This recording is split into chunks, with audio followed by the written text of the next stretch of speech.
Hello, and welcome to a behind-the-scenes thingy about a video called A Collection of Scrapped Flipnote Animations that I made in 2022. This was, at the time, the biggest video project I've ever made. And honestly, at this point in time, when I'm recording this in August of 2024, that's still the case. This is probably my biggest, most ambitious project I've ever done. And for a lot of reasons. Since this was I was really taking the opportunity to make this one of the biggest videos I had ever made, and just be really go crazy with the editing and stuff, just because I thought that'd be really fun to do. So because of that, there's a lot of stuff that I did for this video, and I had to learn a lot of things too, the way I recorded stuff, the way I edited stuff, the way I had to talk about things, and I used so many different softwares and creative stuff to work on this project. There's just a lot of ground to cover, but this video, it means a lot to me, as corny as that sounds. And it was a really fun creative process, and there are just a lot of things I want to talk about working on this video, because this video was this was 2 years ago at this point. So I've just kind of been wanting to kind of babble on about it a little bit, and kind of show off some of the things I did when I was working on this video. Because there was a lot to this. It was a very big, ambitious project. It took me 4 months to make. It was a lot. But anyways, yeah, I'm just gonna this is just gonna be me yapping a bit about the different stuff I did for working on this video, and I can also make comments on what I would do differently, and how I could do it a whole lot better now. But anyways, let's just go ahead and move on. I think I've rambled enough. So the first thing we need to look at is this iteration of the video that I worked on in 2020. This was back in this was back during lockdown, whenever quarantine happened, and I had so much less to do during school and stuff. So I thought, hey, I've been wanting to do this idea where I talk about Flipnote animations that I never finished, so I can just do that here. So that's when this version of the video started. As you can tell, this is the archive upload I did of the scrapped video, because this version of the video was scrapped, and the current version, the collection of scrapped Flipnote animations, that wasn't made until 2022. And I'll show you why this was scrapped. As you can see here, just from watching this, this is a very different presentation compared to what the final video ended up being. At the time, I didn't want to record my voice for this because I wanted this to just be a really simple video that I could make just during my downtime whenever I wasn't working on school. So I just basically went with a very simple slideshow format that's just a bunch of text and then showing off the animations. Like here. Yeah, just showing the animations, got the text down there, stuff like that. No dialogue and stuff, yeah. And that made it a lot easier for me to work on it. And I think this only took me this probably only took me a week and a half to make, and I wasn't even putting a ton of dedicated time into it. I think I was just working on it for a couple hours a day or so. Yeah, you'll probably notice right away that the visual quality of this is pretty terrible for a lot of different reasons, but I mean specifically the video quality is 240p or maybe 360p. I'm not really sure what happened, but when I was editing this video at the time in Adobe Premiere, I edited it in 240 or 360p. I didn't realize that until near the end of editing when I exported, and I was like, oh god, why is this so low quality? And the thing is, you can change the video resolution in Adobe Premiere, although whenever you change the resolution, it'll say oh, all of the preview files and stuff will be deleted for you to change the resolution. Is that okay? And all that does is that that doesn't change, that doesn't hurt anything. It just means it's gonna have to re-render some preview files to make it run faster again, I think. But at the time I thought that meant, oh, to change the resolution you have to delete everything that you did. So I was like, oh dear. Well, I guess that means I would have to start completely over. And because of that, since I figured, well, I have to start over anyways, I might as well just make a much better version of this with voiceover and stuff. So I pretty much scrapped this version of the video, and then I didn't get around to it again for about 2 years. But yeah. Another thing you can notice, the actual flip notes themselves on here are pretty crusty. Okay, I mean, obviously they are because it's in 360p. But even then, just the actual Flipnote files themselves are pretty crusty. I exported them directly from Flipnote Studio because you can export it to the 3DS's photo library, and then you can take that from the SD card and put on your computer.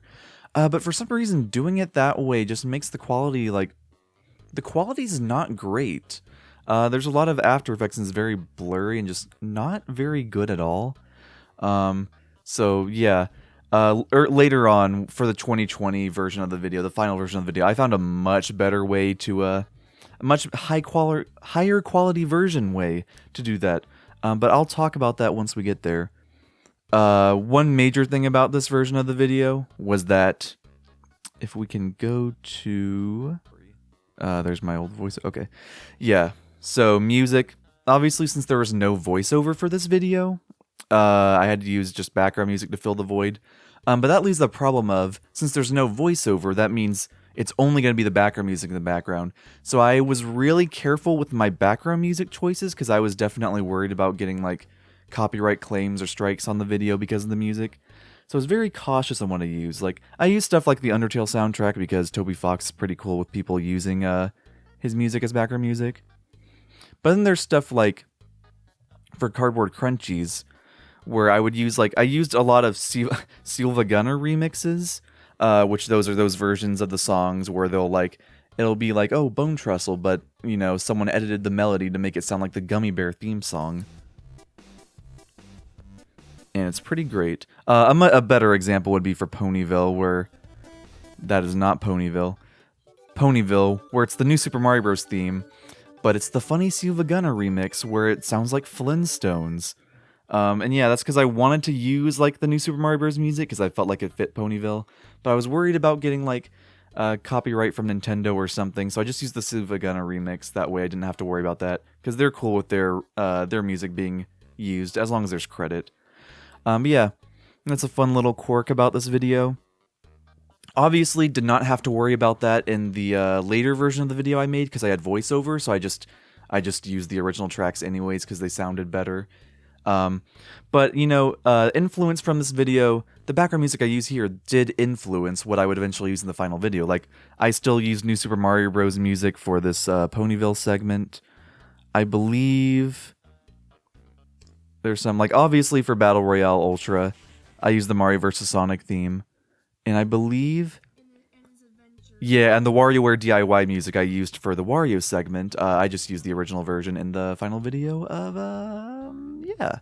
Even though there's a lot of things in this video that were different, a lot of stuff carried over. Like, even here, like how I talked about how I show the update video, and then I go in to talk about it here. And honestly, like, this sentence, the series in question, I think that was just, I directly used that in the later version of the video. So yeah, even though this video was scrapped, I did use it as like a basis for a lot of the stuff I did for the final video, like talking about the Pymations animation here, Cardboard Crunchies showing that scan of the comic book. I think that one's just a picture instead of an actual scan of the comic. A lot of this is really low effort. Like, in the final video, I actually went in and made new scans of my old comic books. So yeah, a lot more effort into it. Only other interesting thing here is this part where I talk about a lost Calco Animation Studios lost media. This video was deleted and I don't have it anymore. It's lost forever. I think I was actually going to talk about that in the 2022 version of this video, but I ended up scrapping it because, like, it's not really scrapped in any way. It still came out. It's just like gone now. So it didn't really make sense to talk about it. And plus, it wasn't even really a Flipnote animation. It was literally just me recording a single drawing and then talking over it for 3 minutes 27 seconds. But yeah. That was the scrapped version of this video from 2020. Was not happy with it at all, so I wanted to retool into something better. But then stuff happened and I didn't get around to actually working on it again until 2022. So that's pretty funny. But yeah, this video is also archived separately, so if you want to go see that, you can go see that. I'll stop rambling. Let's go ahead and get to the actual behind the scenes of the main 2022 final video. Yeah. So one of the first things I did for the 2022 version of this video was just make notes about every single scrapped animation that I was going to talk about. A lot of this is mainly just copied down from the 2020 version, but you know, I also wanted to make sure I wrote down a bunch of other stuff that was important to talk about here. So for example, Untitled Adventure series, I believe there's stuff like in the 2020 version I didn't talk about the canceled drafts folder that it was in. Although I'm not sure if I talked about that in the final video, so maybe that doesn't really matter that much. So the final script of this video actually is pretty similar to what I have written here in the notes, just because, you know, I already had things in a set format and layout here, so that just kind of made it easier for me to structure my scripts. So you'll probably notice some similarities in like the order that it's talked about here. Yeah, you can even see like the start of some jokes here, like, I forgot about it, oops. Like, yeah, it's in the video. Wow. Battle Royale Ultra. Yeah, I probably don't even need to go through this very thoroughly, because I don't think there's a whole lot much more to say. This is just basically all of the planning and notes I had taken down. That way I had all of this to reference whenever I was making the script. Oh, okay, here actually is something. This last video, the update new animation software equals better animations. In the 2020 version, I talked about this because it was like, oh, this is like Calico Animation Studios Lost Media. That'd be interesting to talk about. And I didn't include it in the 2022 version because it's just a lost video, as opposed to like an actual scrapped content. Like it actually released and was lost. Yeah, so that's why I didn't include it. But I guess I forgot that I originally was going to talk about it. Yeah, I guess I must have just forgotten about it very later on. But hey, who knows? Maybe in the revision history for the actual final script, maybe we'll see it there. Who knows? So here's the actual final script that I used for this video. It's labeled as 2.0 because I did start a 1.0 script like before this, in around June, I think, compared to this script being started in August or July. But that script I only wrote down a little bit of the Untitled Adventure series and the Wario one, and then I just never really finished it. So I think I just decided to start from scratch, that way I could like... That's a problem with me specifically, is that I always have to feel like I have to do all the parts of a project at a similar time, because otherwise I'm worried if I take like a multiple month break in between like working on it, it'll just be like inconsistent with my improvement and constantly evolving editing and writing style and stuff. So yeah, so I just kind of had felt the need to just rewrite the whole thing, even though I think those sections were pretty similar. Anyways, getting a little off topic. So yeah, this is the script that I wrote. The one thing you may notice is that despite having everything written out here, you know, I didn't always follow the script exactly whenever I was like saying my lines. Sometimes I would change it up a little bit to see what take is better. But I wouldn't correct it in the script. That's something I used to do, but I kind of realized there's not really a point in making corrections in the script itself after I've already said the line. So I kind of just leave it like this, kind of for preservation, I guess, because, you know, now I can kind of see some of the differences in what the script was compared to the final video. The intro seems pretty much the same, but I believe here's a good example. The Untitled Adventure series, I think the final line was like, I say all this stuff in ambitious episodic adventure series, and then I said something like, yeah, this idea was doomed to fail. But when I was writing the script, I had no idea what I was gonna do there that could be funny. I was thinking like maybe like a snort or like a cackle, like a ha-ha. But I didn't know what to do, so I think, yeah, I just put that as a placeholder, and then whenever I actually record the lines, I think I did a bunch of different ideas, and stuff like that. Yeah, so this part right here, this is the part where I played example animations with audio voice lines recorded on the 3DS. So initially, the idea was I would have just said, yeah, I wouldn't have been happy with that. Because originally, it was just going to be regular voice lines, where I just say it like I normally would, but just into the 3DS's mic quality. But I ended up just being kind of goofy and just made really exaggerated and loud lines. So I kind of had to change that up because it wasn't really accurate to what it actually would have been, because I was just kind of doing it because it was funny. Because Because the final line in the video was, I had to clarify, like, actually, I think it would have been a little bit funny. Because I realized after recording that, I was like, you know what, that would have been funny if I actually did that for the original video. Good stuff, good times. Got a placeholder here for joke about Robux, which I think just ended up being, why did I name that? I think I could have come up with something funnier. Especially considering I somehow randomly called my character Robux without any knowledge of what Roblox was at the time. What a funny coincidence. Yeah, I mean, this is pretty much all pretty finalized. There's just very small difference with how I delivered the lines. This Narcissus line, I think I said, yeah, Narcissus has nothing on me. So just a very small change. And right here, instead of saying, whoa, it's Sir Calico himself, I said, oh my god, it's Sir Calico himself. Very different. I mean, I personally find it interesting, just a little difference in the script. I guess it's partially just because I worked on this for so long, and I've had to hear those voice clips over and over and over and over and over again while editing. So it's just kind of... So it's very interesting to me to see, like, oh, that's a different take of that line that I'm used to hearing way too much. Wow. There's a typo there. I don't know why that fixed... I don't know why that's... Why is that even there? I could have just easily fixed that. I listened to all the voice recordings when I was editing the bloopers, and I never had trouble like saying this line because of the typo. So it's not like it caused any issues for me, but why? It literally look, watch, 2 seconds, done. See, I did it. I should probably undo that.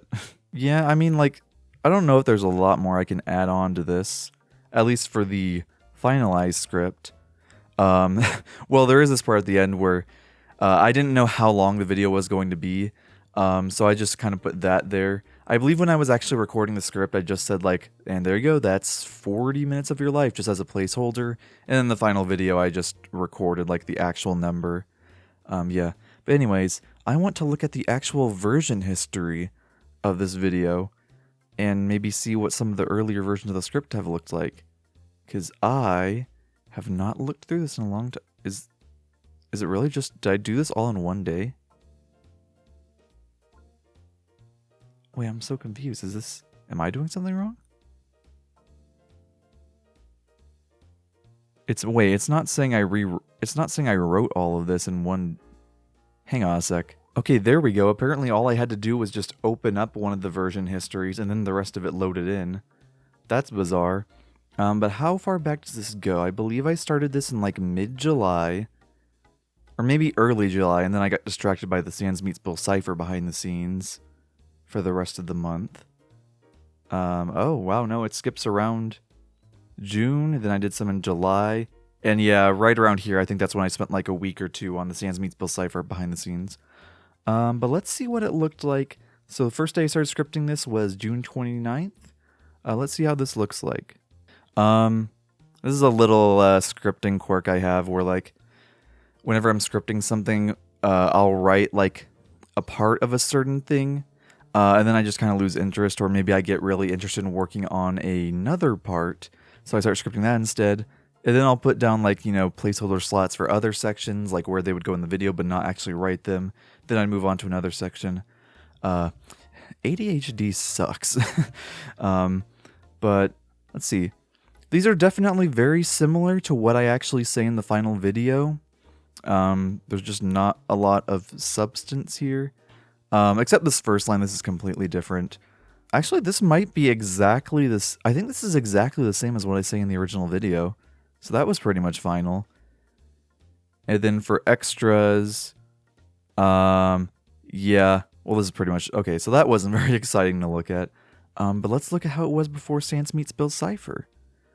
That wasn't changed. That wasn't changed. Wario's Amazing Adventures. Why was that all I added? Jeez, I was just bouncing around all over the place. What was I going on here?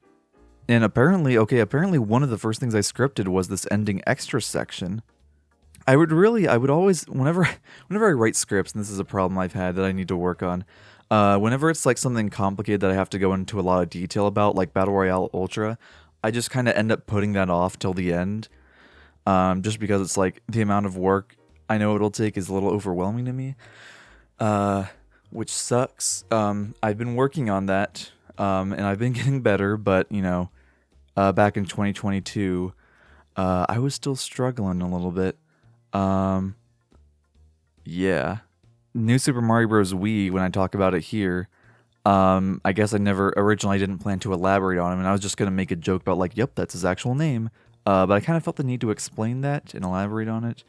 Still nothing on Iron Man vs. Batman, because that was probably going to be the longest segment. But yeah, that's some neat little things to look back on. Although, it's not, okay, so not nearly as interesting to look back through the version history of the script as I thought it would be.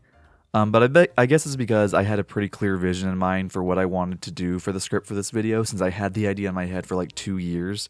So I guess I didn't really think I needed to make that many changes to it, so that's interesting at least. Here's that original script I was talking about earlier that I started in June. Main thing of interest here is that this Wario's Amazing Adventures segment, this seems to be like the finalized script for it. And I think it just goes to show that over time, as I worked on the project more, I really started elaborating on things more. Because I think what I have written down right here, I think this is like maybe half or a third of the length of like the version of the final video. And I can tell that I was not nearly as detailed about it. And I also don't think there's any funny jokes in here. Where is the funny jokes? Oh, also I mentioned here that, some of the characters in the Untitled Adventure series were going to be played by my friend Peter.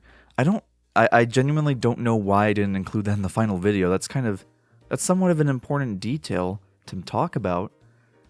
Kind of weird, but yeah. I just basically improved on almost every aspect of this in the final version. Here's a short little Google document called Scrapped Flipnote Re-Record Lines. This was basically, I recorded all of my voiceover in August. And then I think around September or October, as editing went on, I realized there were some lines I needed to re-record or just record entirely because I forgot them. So I just wrote them down here so that I could record them and read the script while I recorded them. So like this part, the Battle Royale Ultra, I think originally I either didn't elaborate on this. I think I just didn't even talk about Battle Royale Ultra in that segment, so I needed to insert like a version of that in there. This was for when I was talking about the DDD's new problem, the different credits. So I don't remember if I just forgot to include that originally, or if I just needed to reword it to where it wasn't as, like, clunky of a sentence. But yeah, that's kind of neat, I guess. I did a whole separate file for that. Here's a planning document from September of where I wanted to write a list for myself of all the visuals that I needed for the scrapped Flipnote video. Stuff like sketches of Buzz and Nene, and then pictures for production of the Wario series, which I believe this was just like the sketches of like the sketches of the guy like drawing on the 3DS or like talking to a microphone. I needed video footage of recording the 3DS on my iPad, recording the Cardboard Crunchy cereal, because that's a little more time consuming to do. Well, not time consuming, but you know, it's a different kind of thing to record and edit for, so I guess I put that off for a while. Then some stuff of like scans that I needed for my comics. I had to write up an entire joke resume for my friend Peter to appear in the video for a brief gag. And then like probably some videos for like Death Battle and Cartoon Fight Club. And then apparently for the new Super Mario Bros. Wii case, I was debating on whether or not I should like just record the case, or if I should like draw the game case myself, or if I take like green screen footage of a game case and have it appear on screen. I was kind of debating whether or not I should do anything with that. And let's see, there's a version history, so maybe I changed it over time. Okay, yeah, there's a lot of other stuff, so I guess so I originally wrote everything that I needed, and then over time I was able to like chop things off the list and stuff. So like we've got stuff like a bunch of avatar poses that I needed, because I think originally I only had like 6 poses or so, and I realized I need a lot more. And then there's a whole bunch of other sketches I had to do, sharing animation between friends, the ponies, Mario and Sonic fighting each other. The rest of this down here seems like it's pretty much the same. I guess because I was getting the sketches and avatar stuff done first, because that was the stuff I'd already been doing, so I already knew like an easier way to do that. And then over time, I believe I was able to chop stuff off the list.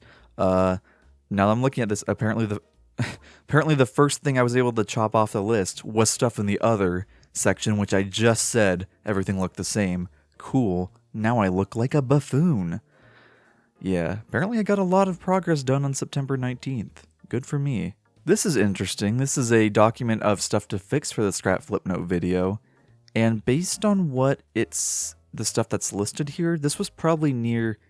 Yeah, this was November. This was like a couple days before I was going to finish the video. So this was all stuff that was happening near the end of production that I was trying to fix just so I could have one last checklist to get everything finished. So we had stuff like audio issues due to being a compound clip where I guess the music... Oh, okay, because... So I did all my audio editing in DaVinci Resolve, the editing software itself. So because I made it a compound clip where all the audio is grouped together, it thinks the music was background noise, so it would keep dipping in and out. And then there's stuff like... This is the background music boxes that would say like the title of the background music that's playing. Because that had problems where it would keep flickering and showing a media offline screen. That's something I'll talk more about during the actual editing timeline when I'm going over all that. But oh god, that was a mess. I was having issues. I was trying to figure that out up until like the day I uploaded the video, and eventually I just decided, okay, I just need to not worry about it and just do a simplified version of it. Noise gate to block out some of the higher pitched background noise. I don't think I succeed in that. Then avatar height when discussing Chomper vs. French Pig.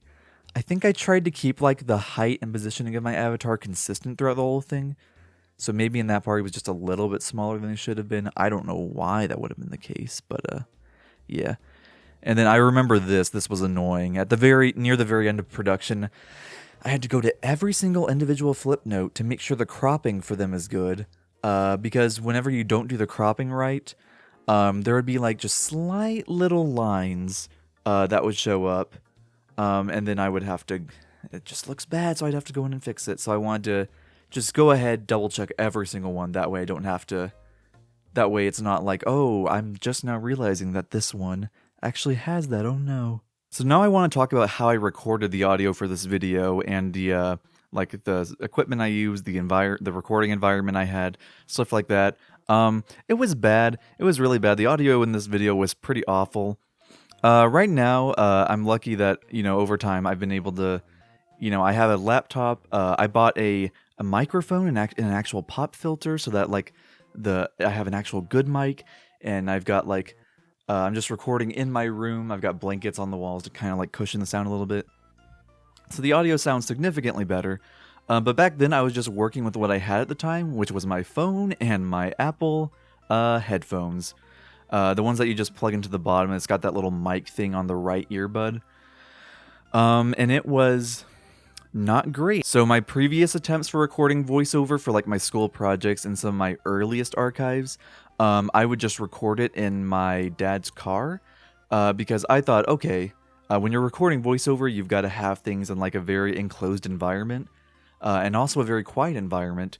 And it was a little difficult to do that in my house, because I've got my 4 family members and a dog who can be very loud. So I thought, hey, I'll just record in the car.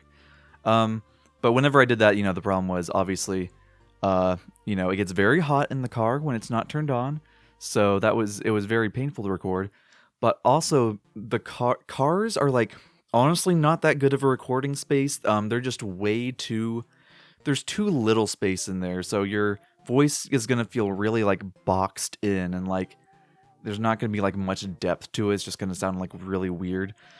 And also didn't help that it was miserable to record in because the car could get so hot.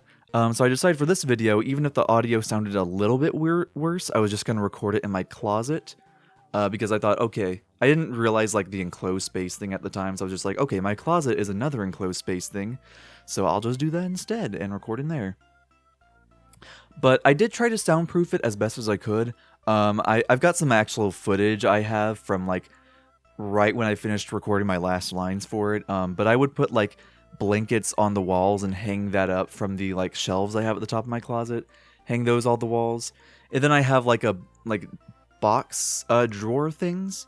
So I would just put a blanket on top of that to stop sound from coming off of that. And then I would just record with my phone and my Apple mic on top of that. Yeah. still not the best recording environment because it's still a very enclosed space, so it's just going to feel very boxy and muffled. And it also didn't help that the Apple headphones are very bad for recording with.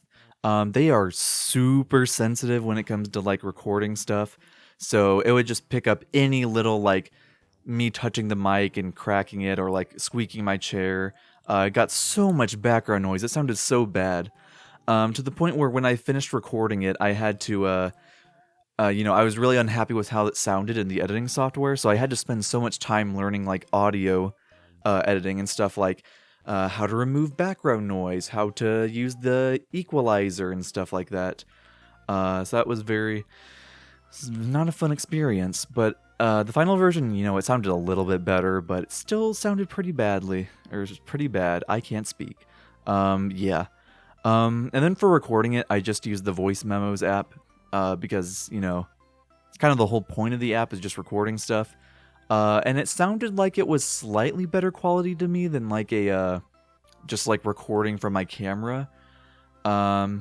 Yeah, and also I guess it would also take less storage space because you're not also having that entire video file with it. Because even if you have like your finger covering the camera, it's still recording it as a video file, so less storage space. Yeah, does not sound great. Thankfully, I've improved a lot.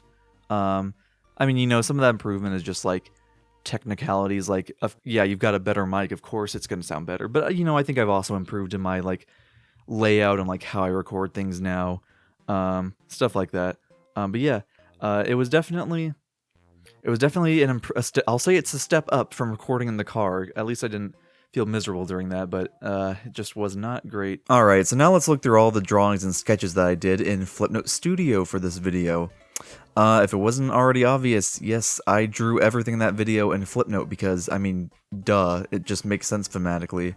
And it also ended up helping me in the long run. I procrastinated a lot about doing the drawings for this video because I was really anxious about, like, making it look good and stuff. But then I realized, oh wait, I can just do it in Flipnote Studio, and I don't have to worry about it looking great as much, because that's kind of the charm of Flipnote Studio, is that it's kind of, the drawings can come out imperfect in ways. So yeah, that ended up helping me out. So anyways, you can see here what I basically did for these drawings to make it work in the video. I would take, let me just show you. I would do 2 different frames. I would do the first drawing on one frame, and then make the second frame, like, tracing over that same drawing. So it gets that little kind of a sketchy effect to it, or wobbly effect. Yeah, I learned about that from some, like, random YouTube video I watched, and I was just like, I always thought that was a really cool effect. And that was a nice little way to keep the visuals somewhat interesting, without having to do, like, a ton more work for it. So yeah, I think that worked out. This specific avatar pose, this is directly traced from my Bard the Dragon analysis thing I did for my, a college school project.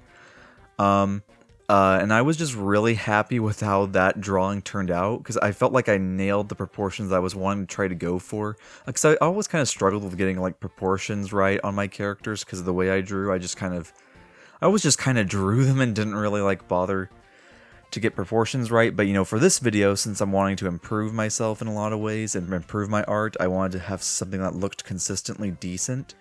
And I was so happy with that frame that I literally just traced it. But yeah, it ended up working out well. So I just used that drawing as a base. That was the first one I did. And that's the basis I went for all of the other drawings, if they're gonna load. There's 100 flip notes in this folder, so I guess it makes sense. But yeah, I just did a whole bunch of different poses for my avatar. I initially don't think I was planning to have that many poses. I think it was originally just going to be all of these. But as I went on, there were, like, specific lines that needed, like, specific drawings. So I would make, like, a frame, a pose just for that one specific part. But then I realized, oh, I can just use this in other parts in the video just so there's more variety in the poses. Yeah, it just kind of spiraled a bit from there. Going back to the beginning here, there's a few of these that were not, like, these are like tests and like other stuff. This, I believe, was the first test I ever did for avatar poses. I completely forgot about this until literally like a couple minutes ago before I filmed this, when I was like, oh, what's this blank flip note right there? Oh, what the heck? So yeah, I think this was me experimenting with like different like styles and of like improving the design I used for my characters. You know, there's this guy. This guy's pretty close to how like what I ended up going with. Only real difference was just, you know, the mouth with the shaded in tongue. And then we have this drawing right here. I've always wanted to try to move away from the stick arms and stick legs that I've always done. But I can never really figure out how to do it right. And I also tried experimenting with shading. Doesn't really look good at all. But you know, it was something I wanted to try to do. You can see what I'm going for, but it just would not work, especially for something as simple as the presentation of this video. I don't know what this is supposed to be. I guess it's just supposed to be like a simplified version of the character, since it's, you know, that clearly has the stick arms, but I don't know what the heck, what was I doing with that brush? That is bizarre. And then the fourth page is just blank. Cool. Now this pose right here, this was not in the final video. And this was basically my first ever test expression it was just basically made to test out the green screen to see if that would work in my editing software, which it did. But this was never used in the video at all, because I think you would recognize that if you saw it. Just look at that. I wanted to find a place to use this pose because, I mean, it looks so stupid. I still really like it, but couldn't find a place for it. I actually sent this to my friend IC whenever I was first starting to work on the video. I sent like the non-green screen, like what it would look like in the final video. I sent that to him, and then I remember whenever I released the video and told him about it, he actually asked me like, "Hey, where was this? I never saw this in the video." And I was like, "Oh yeah, I didn't find a place for it. I wish I did. It looks very funny." Very fun. Why did I say it like that? And this...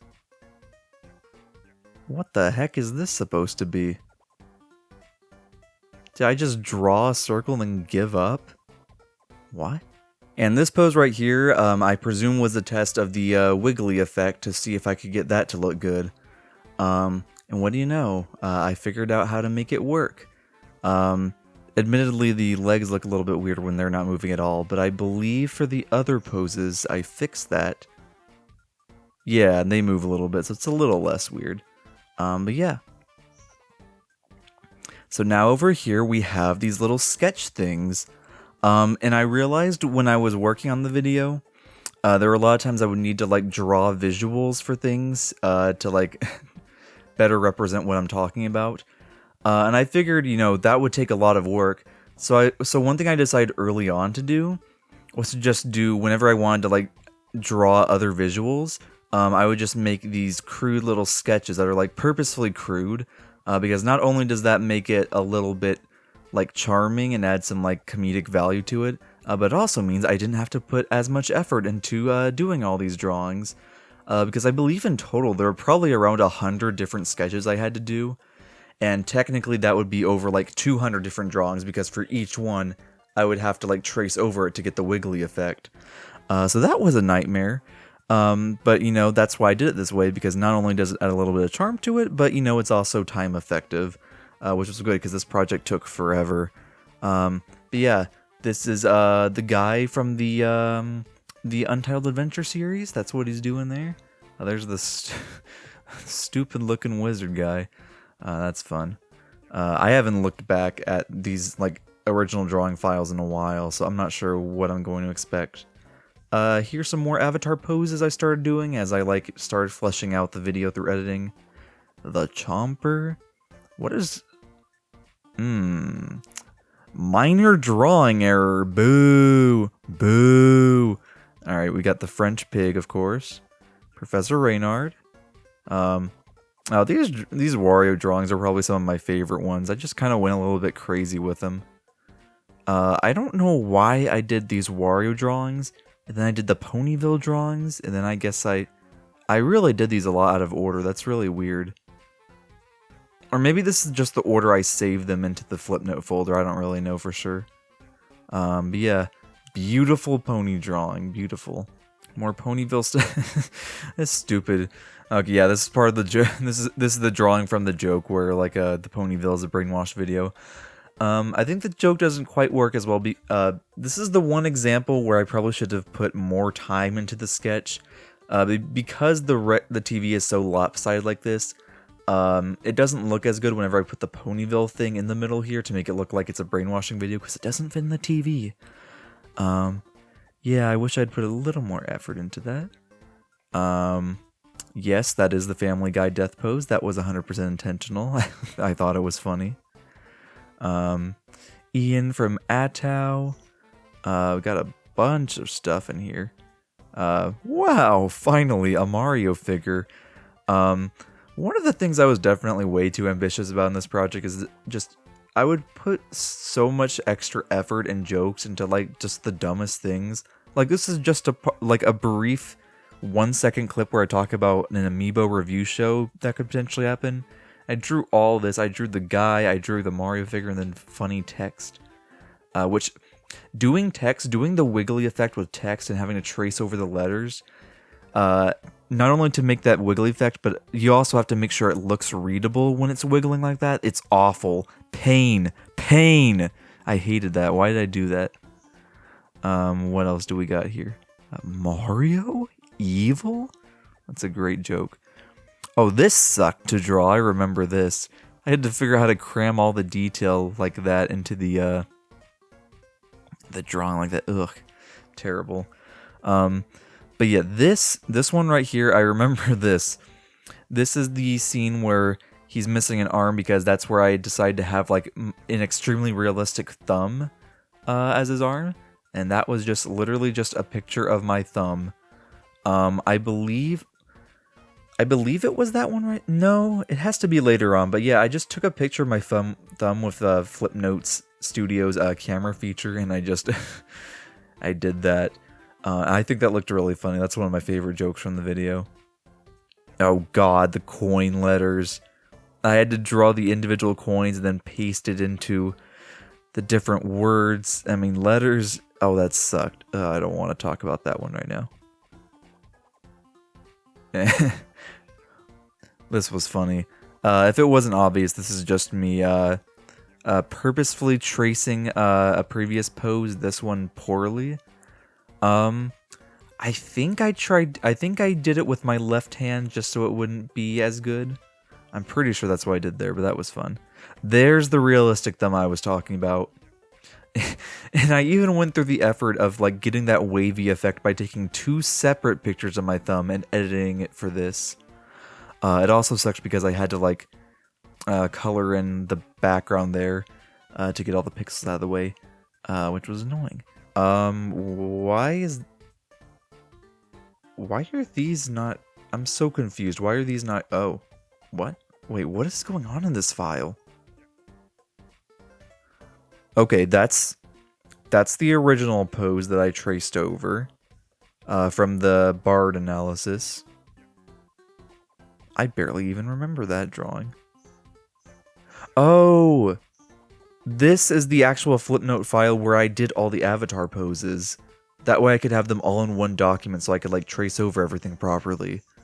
Oh, I remember now. And then I like split them up into their own separate documents for exporting. Oh. Yeah, that's what I did for the oops. I probably need to make sure I don't save that. Okay, that explains what that is. That's pretty neat. That is just a black. Oh, you know what this is? This is the box I did. Yeah, this is the box I did for the background music text. You know, the box that would slide up on the screen and say the name of the background music playing. That's what this was meant to be. And I believe I stretched, because of the aspect ratio of Flipnote Studio, I believe I stretched this out in the video. I don't know if that's noticeable or not. I don't think it is. Yeah, there's the music note. I believe this one right here, I believe this is the Flipnote file where I recorded the audio of me saying the 3DS's audio quality is bad. But by that point, I didn't realize that the 3DS's mic and audio quality was just really, really bad. Yeah, that's what that was. Originally I just said something like, "Oh, the quality is abysmal." But I thought it would be funny if I just said that line in the 3DS's mic just to emphasize how bad it is. I have no idea why I actually drew something unique for it. I guess just because I thought it was funny. Maybe it was to help me remember what this file was, which I guess worked, since that's, but yeah, I believe most of that line isn't actually used in the video. I really hate it whenever, like, it's a big pet peeve of mine when in, like, shows or, like, cartoons or something, whenever, like, a character will say something and they get cut off, or, like, they continue a sentence in some other way, but they do it in an obvious way, where it's obvious that they're cutting themselves off, where it's like, oh boy, I sure do wonder. Like, that's super obvious. So I usually, whenever I do that kind of joke, I just say the whole thing. That way I can naturally cut it off. I don't know if that makes any sense at all. I'm just kind of rambling. But that's kind of what I wanted to go for with this video. Anyways. Then we just got some last sketches of the... Well, I guess I kind of snuck that expression in there from earlier. But yeah, so you probably noticed this has 100... Flipnote files, which is the maximum amount of files you can have in a folder. Obviously, I had way more than that, so I had to make a whole nother folder for everything else. Only 28 more, but that's still quite a bit. Are there any noteworthy ones? Did I fix... Does that look like that in the final animation? Do his eyebrows just flicker in and out of existence? Uh-oh. Minor editing error, no. Oh yeah, I was originally going to do a thing in the editing where, like, whenever I would show a picture of, like, a movie poster, like Finding Dory, or like a game like New Super Mario Bros. Wii like this, I was originally thinking about, like, I'll take a picture of it with my 3DS. That way it kind of has that 3DS look to it. But eventually I realized, oh, no, that's a really stupid idea because some things are, like, barely legible if you do that. So I ditched the idea quickly. But I believe I actually did that for New Super Mario Bros. U, or New Super Mario Bros. Wii in the final video. Yeah. So that's cool, I guess. I think in editing I, like, adjusted it to where it was, like, more on point, where, like, the two frames were close together, so it's not just, like, getting bigger, smaller like that. But yeah, it's a fun little thing there. Wario in the trash can. Oh, for this one where this is a sketch of me drawing on my 3DS. I remember this, so I made two separate files for it on here. And then when I went to editing, I made it to where it would go back and forth between these to where it looked like the sketch was moving, but it also still has the weavy look to it on both frames. Isn't that cool? Same thing I did with the mouth here, where the mouth would go up and down. It's like, look, he's talking. Batman Arkham Origins. That's all cool and stuff. Oh, yeah. This was a sketch I did for Sonic throwing an anvil at Mario. Did I use that in the final version? I don't remember if I did. I hope I did, because that was really funny. Okay. Look, it's Will Ferrell, no way. This was such a stupid thing I did. Okay, to get this to work, I own a copy of Elf on the GBA. I guess I didn't need to say that, because who doesn't, honestly? But what I did, I took a picture of that front cover with Will Ferrell on it, and then I did it to where I made it to where the color was white, so it looked like that. But the problem was because, it's not just Will Ferrell on the box. There's like a whole bunch of stuff in the background on it. So I had to manually go in, take the eraser, and erase every single little thing around him, including like in these areas between his arms right there, to get it to where it's just Will Ferrell and none of the background elements. That was super annoying to do, but I also think it's funny. Will Ferrell, look at him. I also think it's amazing that with this one right here, you can clearly tell that's him. It's kind of uncanny. Yeah, that might be my actual favorite joke from the video. Good stuff. There's this folder just called Z001. I don't really know what this is. I know this file right here. This was when I was trying to do the thing where I was going to start like taking Flipnote pictures of every like other visual I wanted to show on screen. But this Finding Dory poster was what made me decide that I was not going to do it, because look, you can barely tell what that is. And at that point, it's just better to show the actual poster itself and just like turn the saturation down so it's black and white, because that just looks unreadable. Like, there's not really any style to it at that point. This folder right here is specifically what I used to make everything for the thumbnail. What is this? Oh, okay, this is the file where I recorded me saying 28. In the original audio recording, I believe I said like 40 minutes of your life, and my intention was I was just going to put a random placeholder number and then replace it with a funny voice clip later, and that's what I was doing there. Why did I make a drawing for that? I don't know. But yeah. So what this file basically was, I made copies of all of the different animations. Like the Wario animate, or maybe I didn't there. But for example, this is a copy of the Sloth movie trailer animation. But I specifically took one of those drawings. Yeah, I took this, traced it, and that was going to be like the version I used for the thumbnail. I didn't end up using the sloth though. I think I ended up going with Wario instead. But you know, that's what I was doing there. Like Wario, I believe this is just me taking a picture of the original sketch and then tracing over it to make a Flipnote version, because I didn't have a good, actual good Flipnote drawing of Wario that already existed. But Batman, for that, I just took the Mario vs. Sonic animation, took that one of those frames of Batman that appears in it, and then, yeah, just made that green screen so I could use it for the thumbnail. Yeah. Apparently, I was also going to use a different drawing of Batman, which was, it's probably going to show up in a moment here. But I think I decided against using that because I realized that other one just looked better because it's more recognizable as Batman because he has a batarang. I guess I was originally going to have me in the thumbnail. I didn't end up doing that. Meh. And then here's the text that I used for it. Yeah. And there's the pony. Alright, this is a folder of updated stuff. This is just some like miscellaneous things that I had to do for the project. For example, this is the Cardboard Crunchies commercial at a better frame rate. I think the original frame rate of the original file was like much lower than this. But I decided to I wanted to have like a higher frame rate version for the actual video. But I made a copy of it to do it this way. Because I didn't want to make an edit to the original file. I don't know, I just kind of like preserving stuff like that. I believe this was the one where I recorded like the goofy audio. Lovely. And then for this one, that's funny.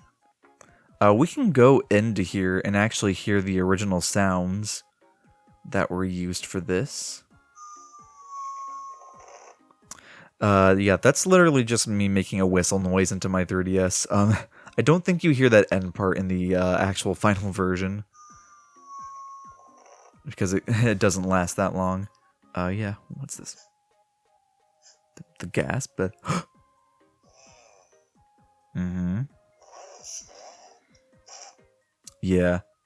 I said it in the video, but that obviously I exaggerated that for comedic effect. Because it would probably sound a lot better if you didn't get that drastically close to the mic. Yeah, that's self-explanatory. This is just the lip sync example that I made as B-roll in the video. I guess I decided to save that here for some reason. I don't know. And what was this? Oh my god. Um, okay, I think that was just a version of the animation where I messed around and just like went crazy with the sound effects. Because during editing, I believe you can just if you go to the audio tab, you can just play it, and then you can just press the buttons to make it play there. And yeah, so that's all this was. I guess this was just me messing around with that and just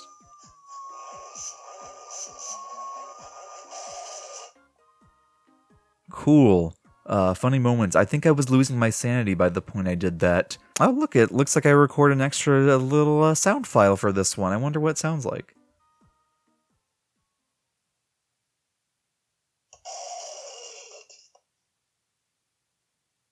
Oh. Wait. This is the original The Bob Life file, and I forever tainted this folder with the text. No! Oh, thank God Ponyville's safe. Alright, and one last thing on here is the this Flipnote font folder. This is basically a folder I have for all of the text that I wrote for the video. Because I even went through the extra effort to make all the text have that wavy effect to make everything look more consistent. For the most part, I mean, I believe at a certain point with some things I didn't bother doing that just because it would take too much time. There's also cases I'll get into later where like that almost like actually affected, corrupted the video file. But I'll get to that in a moment. By that I mean during the part where I'm talking about the editing timeline. Anyways, rambling again. Yeah, I did a bunch of this. This sucks. Oh, here's all the text for the music. Yeah, that's so much, and it's so painful having to do the. Where's a good example? Yeah, having to do this. Not only do you have to do the wavy text thing, you have to also make sure it's readable, but also make sure the effect is cool. Super annoying to do. And for stuff like this, where it's like all those letters, it's so painful to do. Now this one right here, this is something I wanted to do where I believe for the part where I'm talking about Untitled Adventure series, I put like text over the screen with a drop shadow. And I wanted to do that with the Flipnote font, because originally it wasn't, I originally didn't do that, I just did that with like regular plain text. So I wanted to do that, but in order to get the drop shadow thing to actually work, I had to do this in yellow, then have the black in the background, and then, yeah, that was the only way I could get it to work with the green screen. And I just turned down the saturation during editing, that way it would appear just to be black, or I mean white. Or what color, whatever color was it, I don't know. This one says Will Ferrell. I just think that's kind of funny. Yeah, something I might as well talk about while we're here. At the very end, this is called Flipnote font because originally I was trying to make my own custom font and typeface that I could actually, you know, like, theoretically I could type it into like Adobe Premiere and then it would type it with these letters that I customly made in Flipnote. And that would have saved me. I was doing that because that would save me so much time doing this with all the words. And it sucks. I couldn't figure out how to do it right. And I couldn't figure out how to use any of the software that let you do that.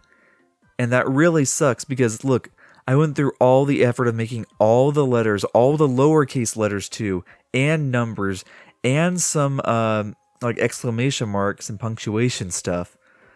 All that work, and for nothing. Because I didn't just want to use this for whenever I was doing like this. I couldn't just do that because then everything would look wonky. And it would take so much more time to put together. It would just be easier to like sketch it out at that point. But my God, that was so much wasted time. Why did I do that? Oh, did I do it all a second time? Oh, I see. So I did it like this and wrote it with like proper guidelines. And then I erased all of those lines and then green screen and stuff like that. I really hope those lines are a separate layer and I didn't have to erase it for like every single individual letter. Please tell me that's a separate layer. Let's see. If I erase that. Thank God, okay. So that means whenever I was editing this, I just like erased the layer. Okay, good. So at least I didn't waste that much extra time, Jesus. But there you go, neat little trivia for you. Yeah, so that was all the Flipnote drawings I did for this video. I'm still proud of it. I really like the way how the visuals for the video turned out with all these sketches and stuff. I think it's like, I don't know, I just had really fun like making so many unique visuals. But it was also very tiring to do because I had to make so many different drawings for this. And anytime I wanted to have a new visual, I would have to go through the whole process of drawing this and then like, tracing over it for the wiggly effect, making sure that got right, doing the green screen stuff. That's not even to talk about the actual process of exporting it to my computer, which I'm going to talk about right now. Okay, so whenever I would finish a sketch or an avatar pose like this in Flipnote Studio, I would save it to the folder that I wanted to place it in. And then I would just go ahead and turn off Flipnote Studio 3D and power off my 3DS completely because we've got to take out the micro SD card so we can put it to my computer.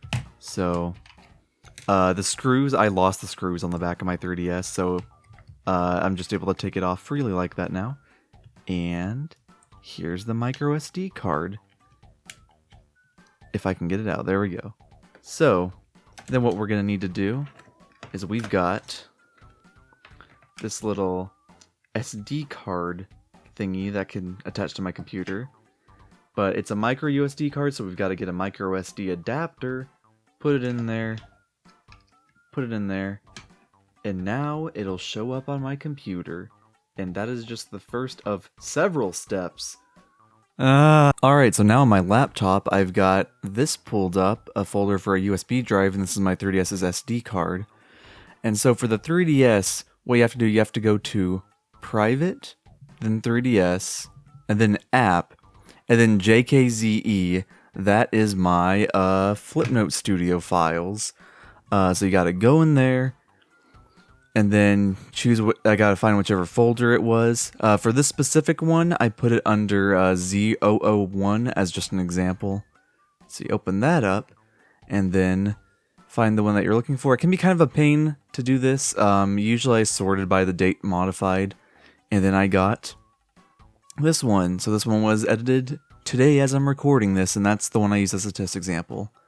Now, it took me forever to figure out the best way to properly export the Flipnotes to be the best quality possible, because it's so inconsistent. When you upload it from the 3DS's camera feature, it looks terrible, but if you upload it as a file directly from Flipnote, it still somehow looks terrible.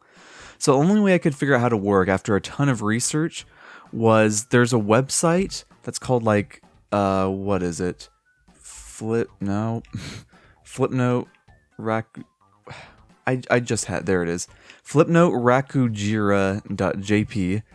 And I don't know how exactly this website does it, but you just drag in a file from your SD card, you put it in there, and there it is. It's such a crisp quality. So yeah, we got that, and we can just press convert, and then I usually just do 4 times video scale because that makes it the highest quality possible, and then obviously rename it to where it's not that awful thing. We'll say example for behind the scenes, and then it just converts it, and then we'll have it as a file that we can take into DaVinci Resolve, because we're still not done yet, because we can't just use this raw file for reasons I'll explain in a moment. Alright, and then I would drag the clip into DaVinci Resolve, and usually what I had at the time, I had a specific DaVinci Resolve file dedicated to this that was just called like a Flipnote Pose Converter or something like that. So yeah, we got it in here, and yeah, it looks good. But the problem is, for whatever reason, I think one of these poses lasts like a frame longer than the other part of the pose. Yeah, because if we got 1, 2, 3, 4, 5, 6, 7, 8, 9.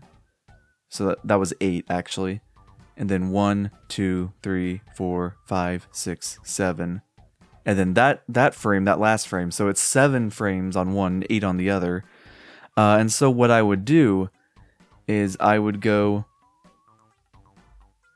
do this, cut it, take an extra frame out of there, and then paste that at the end.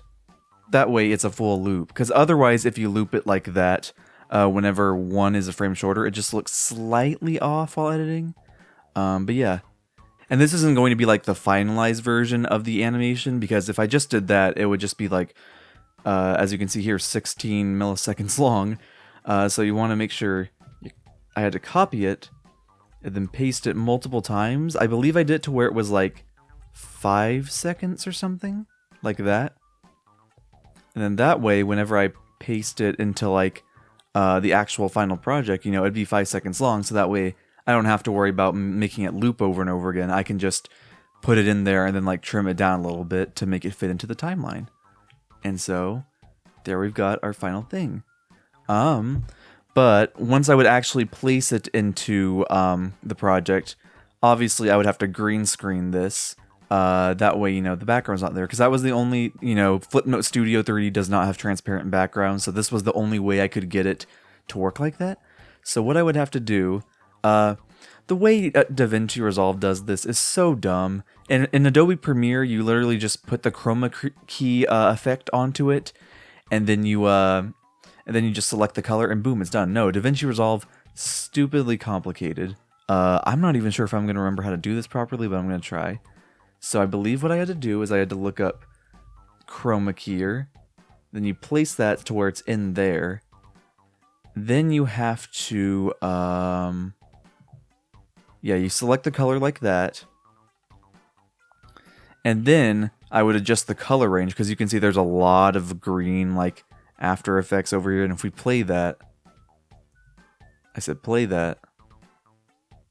Well, okay, if we go back to the editing and it's not there, okay, great. Okay, anyways, no, I don't like.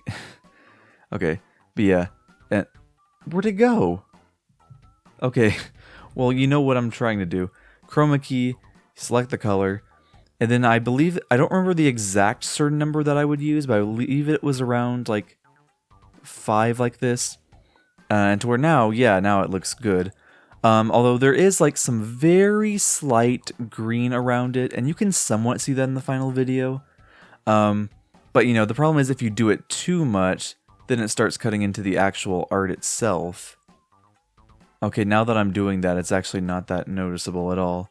Well, what happens if I do it like 8? Well, okay, for some reason I was under the impression at the time. Oh, there we go. See, now you can kind of see it. It becomes like slowly more transparent. So yeah, I wanted to keep it as little as possible while also making sure the green After Effects weren't there. But yeah, that's what I had to do to make that work. And then I would have to go in and do the crop tool and crop these to where these little bars to where it's just this, because otherwise you'll see the little bars in the frame if you forget to remove them.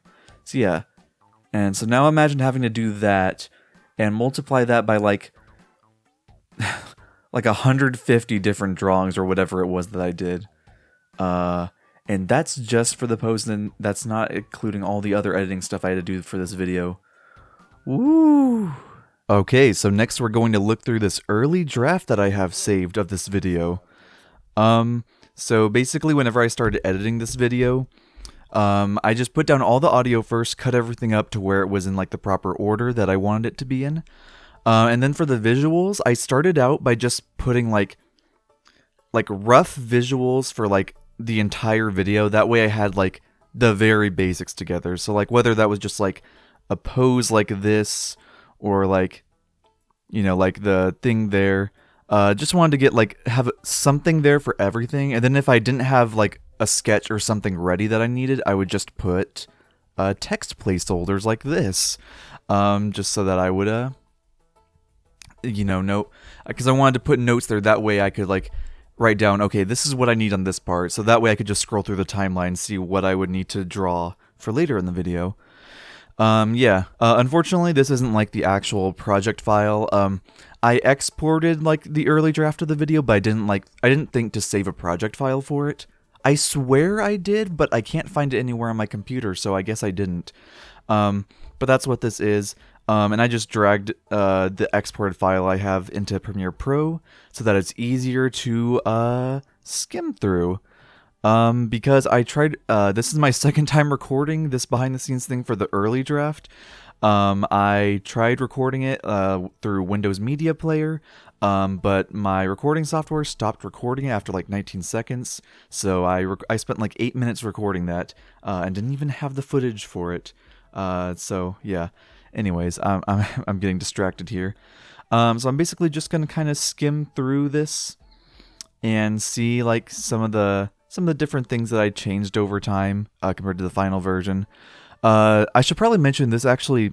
I exported this early draft because when I was working on it, I placed in like a poster for Finding Dory. Should be somewhere over there. Ooh, come on, where is it?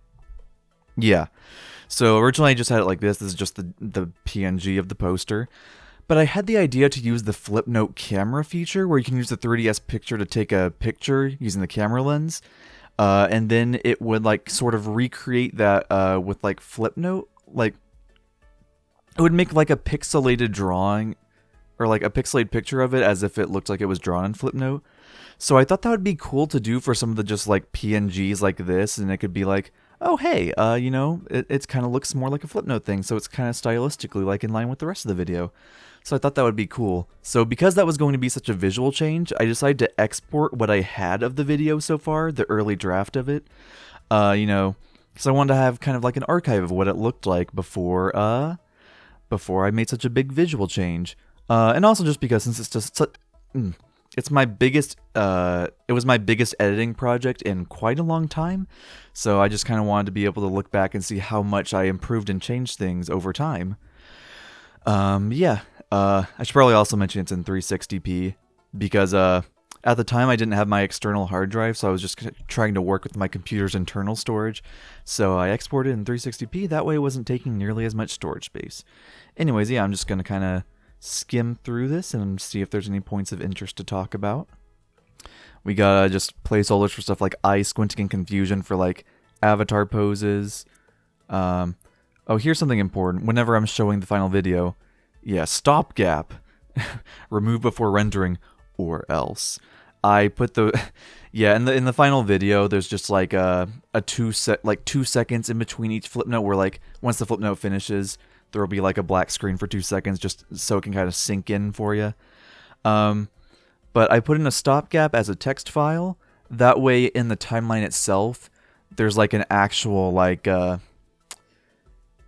thing on the timeline, like a file on the timeline, instead of just being empty space there that I could accidentally like mess up during editing. So that's why I did that, and I did remove them before editing. I remembered to, so don't you worry. We got some standard text here. Yeah, the only thing that really changed in the final version was I decided to use the I decided to actually write the words in Flipnote and put it on screen. That way it looked more consistent with everything else that was visual in the video. Yeah, I even had to like do Flipnote versions of the drop shadow. That was kind of annoying, but it turned out pretty decent. Oh, if you can hear that, that is extremely loud, and I think that's also just in my left ear. I forgot to mention that the audio, this is like the very raw audio. I hadn't done any sort of audio editing by this point, so I didn't like adjust the volume, I didn't try to remove the background noise. So it sounds really bad and lame, but that's just because I wasn't in that point of the process yet. I was mainly just focused on getting all the visuals done first, and then I was going to worry about the audio later. Because I had to learn so much stuff about the audio. I had to learn how to do like equalizing. I had to like figure out noise removal. It was annoying. That's the problem with recording with Apple headphones, is that those mics are way too sensitive. But anyways, yeah. And also the audio is only in the left ear. I believe you can change that. Audio channels. I think this is it. Let's see.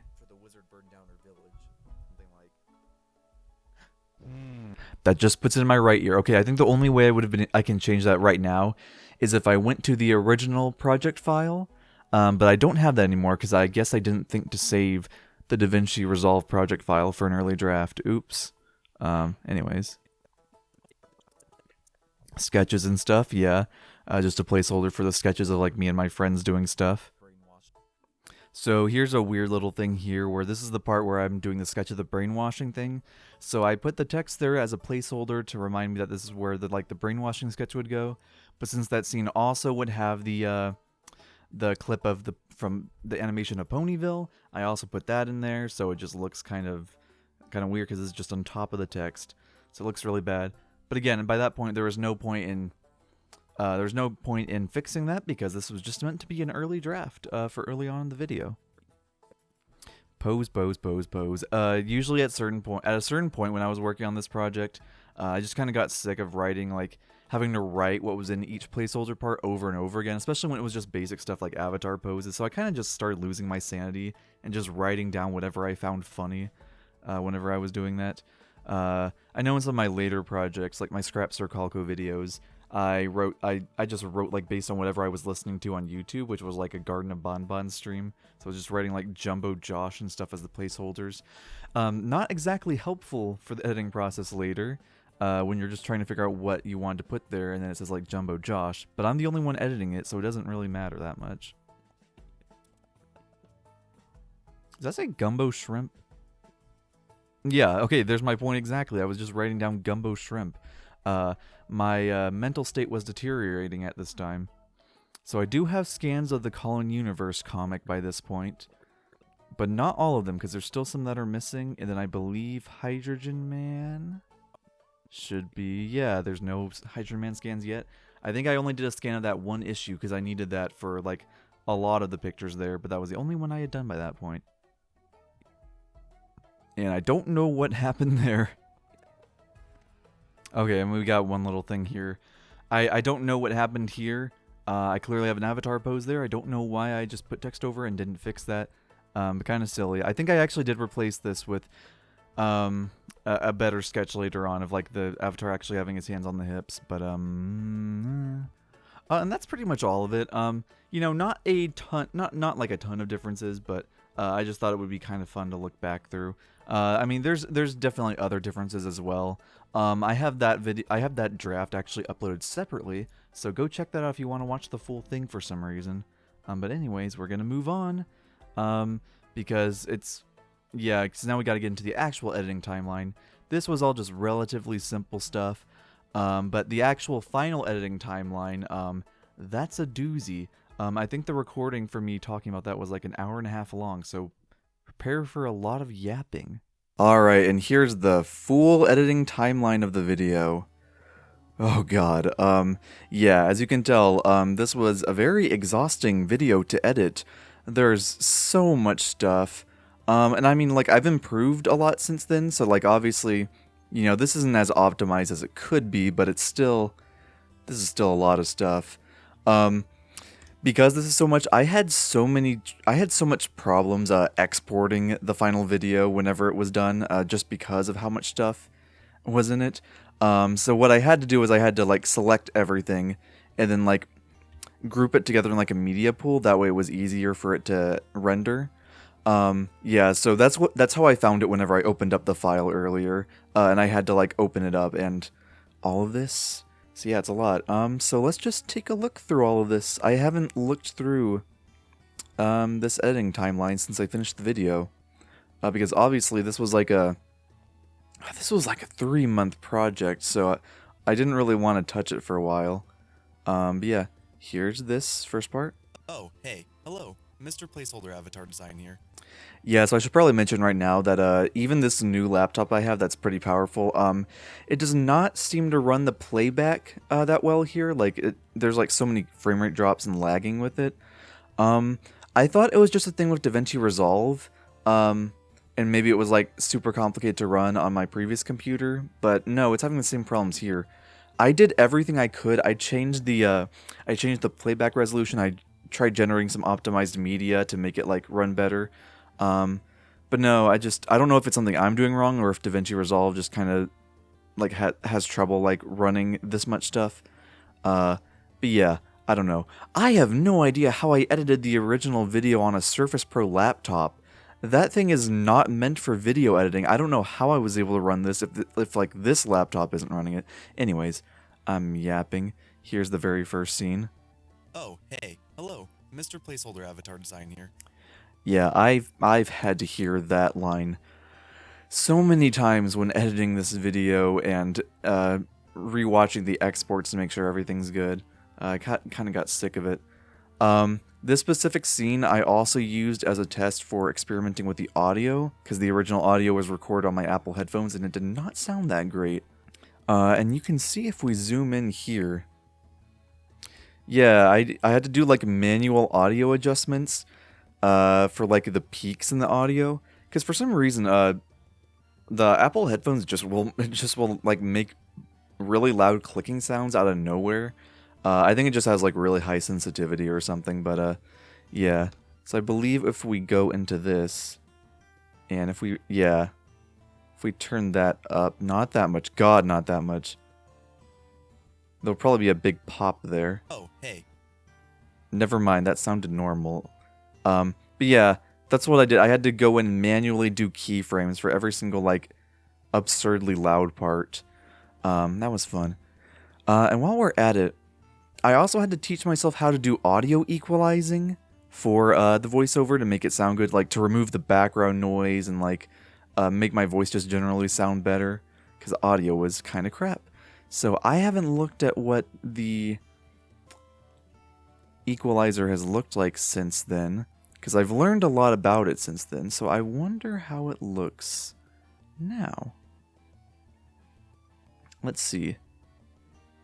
Go down here. Ooh. Jesus. Why? That's taking out pretty much everything from the voice. Why? Oh, hey, hello, Mr. Placeholder. Okay, so that's why there's so much like high end to it and you can hear so much of the crackling, because I took out almost everything else. Okay, what would happen? I believe if I just did this, maybe remove that might sound better. Oh, hey, hello, Mr. Placeholder Avatar. Okay, well, the main problem is that, you know, there's a bit of boxiness to the voice. I believe if I... Oh, hey, hello. Yeah, that's where it is. If I take that down a bit, will it sound a little better now? Oh, hey, hello, Mr. Placeholder Avatar Design here. Yeah, that sounds a little bit better. Yeah, obviously this was the first time I tried doing audio editing, which is why it's pretty rough. It did not turn out the greatest. But then again, it is still at least better than what the original audio was. If we listen to the raw audio. Oh, hey, hello, Mr. Placeholder Avatar Design here. Yeah. I mean, like, it definitely feels a lot more full and more authentic, but you can really hear all that background noise and stuff. Anyways, that was a bit of a ramble, but you know, that's what I want to do here. I just kind of want to ramble about all the stuff I did with this. Okay, this is a weird little thing. So I wanted to have, you know, little boxes of text that say like, you know, what the title of the music is that's playing in the background, because I thought that'd be a cool thing to do. So what I did here, the reason this is its own like MP4 file that's separate from everything else is because I went through so much unnecessary effort with this. You know, when you do keyframes like this, it'll go up at 60 frames per second, but you know, I wanted everything to match like the frame rate of the video, having like a lower frame rate look. So I changed the frame rate. I changed the frame rate myself. What I had to do that, I had to bring in the thing into, like, I exported the clip where it was like moving at 60 frames per second. Then I brought it into VLC Media Player, because that has an option to export clips at a lower frame rate. So I did that. So I did all that work just to make the frame rate here match the rest of the video. So it looks like... So, on one fateful day in April... Well, you can't really see because the preview's kind of slow there, but... Yeah, it's a slightly lower frame rate. I don't know if that was worth all the extra effort or not. And originally, so most of the text in the video that I wrote has like the wobbling effect to where it looks a little more polished. I wanted to do that for these music box cards, But for some reason, whenever I did that, whenever I would export like the final video, any of the like scenes that these music box things were in, it would just keep on flashing the media offline screen for whenever like your media is not linked to the folder it's in. So it'll just display a screen saying, "Hey, this media is offline." But it wouldn't even just like display that for this whole duration. It would just like flicker on and off over and over again to where it was like bordering on like giving you a seizure. So it was just really weird. So the only way I could figure out how to fix that was to just use the version that's not like completely animated and like wobbly. I don't know. It was kind of I was too afraid to like fix it because by that point, this was near the end of the project, and my computer was like struggling to run everything in this file, and I was genuinely nervous that like if I did too much more editing on it, it was gonna like the file was gonna corrupt and I was gonna lose everything. And I spent 3 months on this, so I really did not want that. So I was just like, okay, you know what? Screw it. I'm just gonna take the hit. It'll look a little less polished, but like I need to make sure I don't lose this. So that's the story of what I ended up doing there. Yeah, kind of goofy looking. We'll see if there's anything. I showed this off in the section where I talked about the Flipnote drawings, but originally for these photos that I showed, I was going to have like I was going to take pictures of everything I wanted to show, and then because Flipnote Studio 3D, you know, it has that option where you can take a picture of the thingy. The thingy. Ugh. I'm bad at talking unscripted, I'm sorry. But I tried taking pictures of the things I wanted to show on screen. That way it has like that Flipnote look to it. Because I thought that would look a lot more charming than just like a photo like this. But that didn't end up working because I took a picture of the Finding Dory poster and it was barely legible and you could barely tell what it looked like.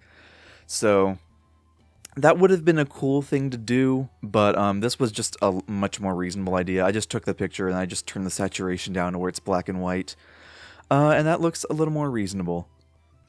There's an old screenshot of the Calico Animation Studios channel. I took a lot of screenshots of this channel early on. I think that's pretty cool. It's kind of fun to look back at those and just see like the progression of my channel. See when like Sans Meets Bill Cipher didn't have that many views. That video has over 1,000 views now. It's so weird. Yeah, here's a bunch of and of course that meant a lot of them ended up scrapped. Yeah, I initially, you know, I wasn't planning on making the character movements this animated. Like, originally this one sentence right here, I was probably only going to do like 2 different poses for it. But as the video went on, I got more and more worried about like, oh, I want to make sure like this whole thing is visually appealing the whole way through to where you're not just staring at like 2 different avatar poses for like a 5-second clip. So I did a lot more switching between different poses, which... You know, I think that looks better, but it took so much longer to do, which just contributed to this project being very exhausting to work on. There's a picture of the Calico Animation Archives channel. That used to be my second channel for Calico Animation Studios, where I post all my scrapped animations. And I deleted it in like 2018 and re-uploaded everything to the archive channel, which is you know, I don't know if it was a good idea to actually delete that or not. I didn't really have a reason. I didn't have to delete it. I could have just re-uploaded everything to my... Whatever. Weird. I'm kind of rambling because that doesn't really have anything to do with this video. Let's see. What are some other notable things here? We got the Clubhouse Games background music. I don't know if I did it... Okay, I didn't do it for this one, but I know for some of the later music tracks, I didn't... you know, some of these music tracks would only be like 3 minutes long or 2 minutes long, and I would have to like extend it myself to make sure it's running the whole time. I know there's YouTube videos of like extended soundtracks, but those are like 30 minutes long, and I really didn't want to take that much space on my computer. Because at the time I was editing this, I currently have like a 5 terabyte hard drive to edit all my stuff on. But at the time, I was just going with the storage space that was on my Surface Pro, which was really, really bad. So I kind of had to... I couldn't just go and do music extensions. Because like 30-minute video files, those take up a lot of space. And I needed every little space I could get. But then again, now I'm thinking about it, even now, I don't do the extended files. I just tend to like download like the regular length of the song and then just extend it myself. So meh. Here is a compound clip. Why did I compound this clip? What it would be about. Why is it what? Hold on. Let me open this up.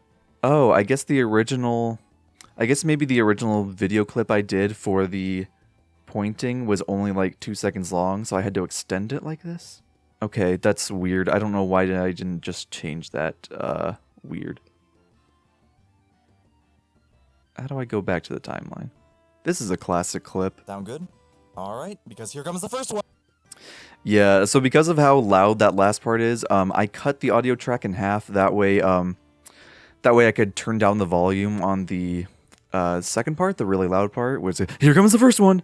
And you know, I definitely could have just like manually adjusted the keyframes for like the audio volume, but that would have been a little tricky to do to make it sound right, so I didn't end up doing that at the time. Oh, okay, we're here at actually the very first animation that I show in this. There's the wavy text.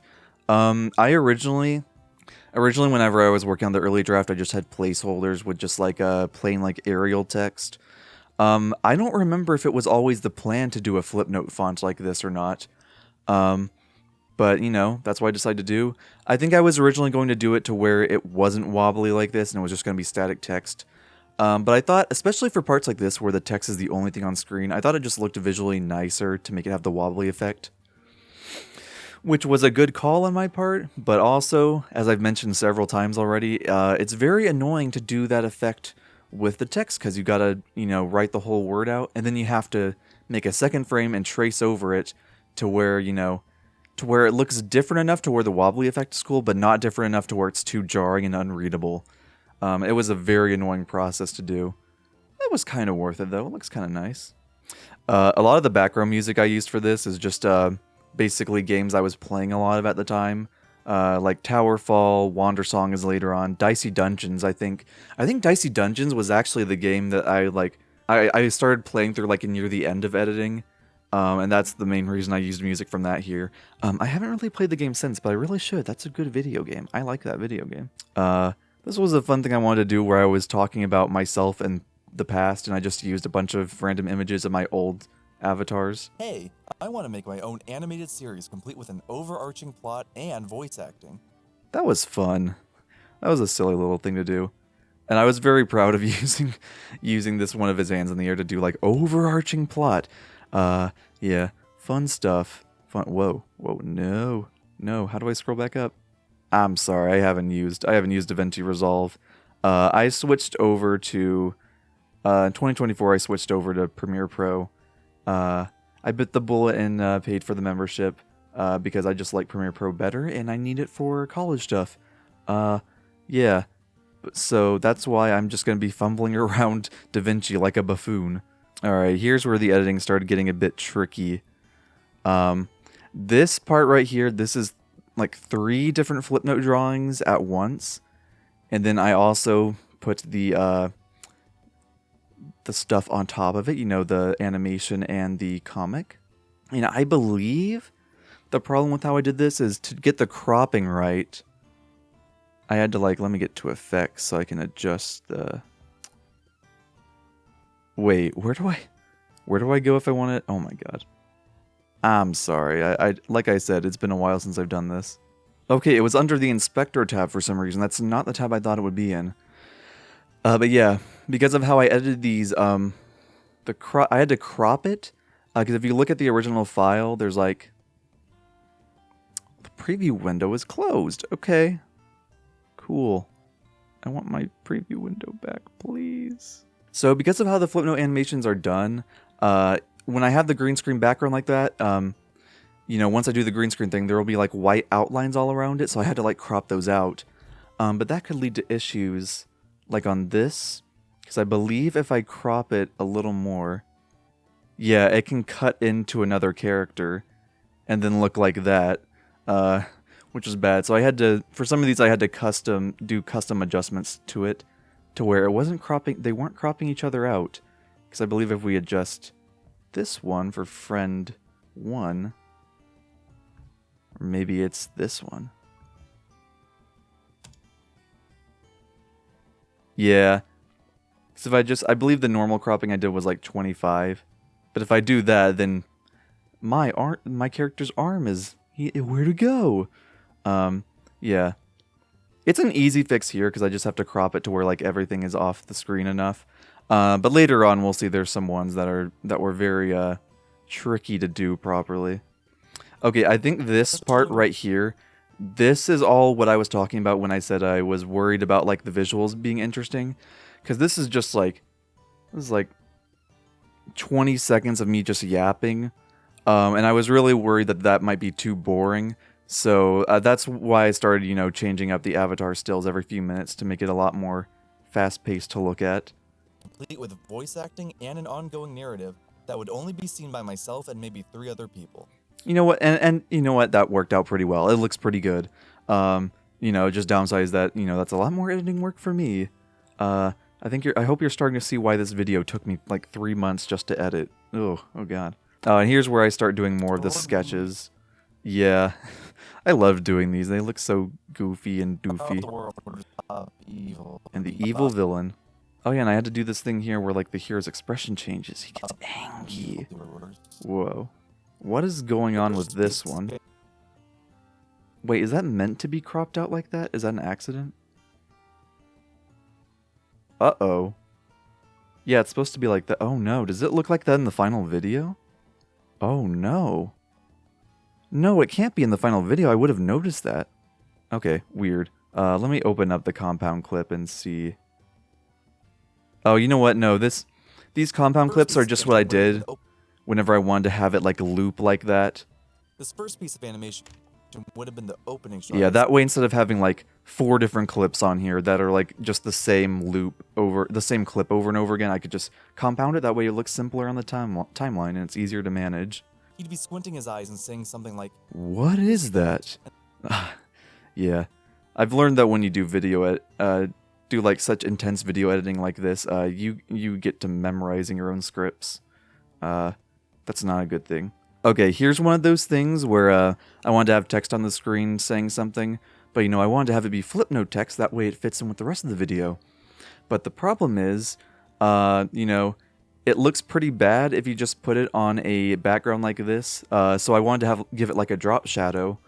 Yeah, so I ended up going into Flipnote and like making a separate layer and copying the words, then making it like black and like slightly like off-center like that to where it looks like it's a drop shadow. Innovation. It looks okay. So it looks a little bit weird.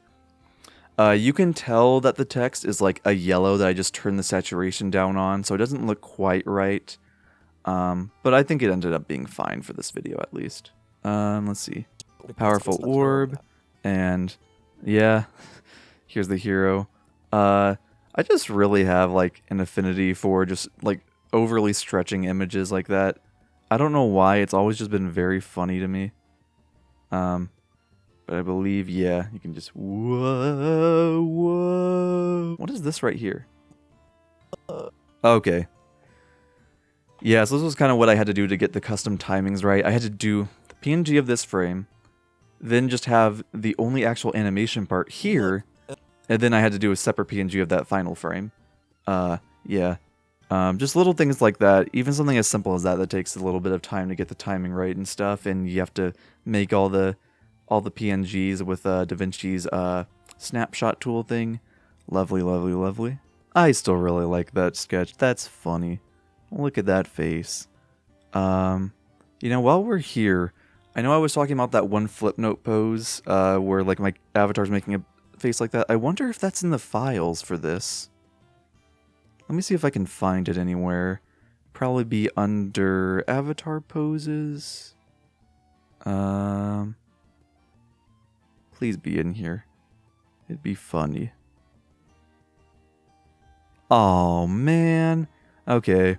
I probably didn't even bother dragging it. Maybe I removed it just to where it wasn't crowding up too much space. You can probably tell while I'm looking through this that like I definitely tried to do some organization with all my files. But also I wasn't very thorough with it, so everything's just kind of a mess. I think especially near the end, I just kind of gave up on the organization because I was in the home stretch. So I was just like, okay, I'm just gonna throw everything in here and just worry about it later. I think I planned on actually organizing it in the future when I came back to this, which I guess would be now. I don't know if I'm gonna do that right now, but maybe someday I will. Just to have it organized for the future in case I ever want to do anything else with this video. Once again, how rigid, like I mentioned. Okay, apparently I didn't do any audio adjustments or volume adjustments to make that part less loud. Kinda goofy. I wonder if I don't even know if I used a limiter to like limit how loud the video could be. I'd probably have to go check and see, but yeah. Oh, here's some of the B-roll I recorded. I really was trying to keep a consistency with how I presented the videos to where it was just like, not just the video taking up all the space on the screen. So I zoomed it out just a little bit. It's just a little bit smaller than its standard size, which would be like around right here-ish. But I did that just to make it look a little, I don't know. I guess there's not really any consistency. What am I saying? Okay, this is one of my favorite jokes in the video where I say like, when I'm talking about how bad the 3DS's audio clip quality is. But by that point, I didn't realize that the 3DS's mic and audio quality was just really, really bad. Funny joke, really funny joke. Yeah, initially, I didn't say this. This was just meant to be, it was meant to have its own separate voice line. Yeah, and if we delete this real quick. Don't worry, I have autosave turned off, so like I'm not gonna save it or anything. I'm not gonna permanently taint the file. But originally the line was audio quality was just really, really. Okay, apparently they did not delete the audio. So originally the line was audio quality was just abysmal.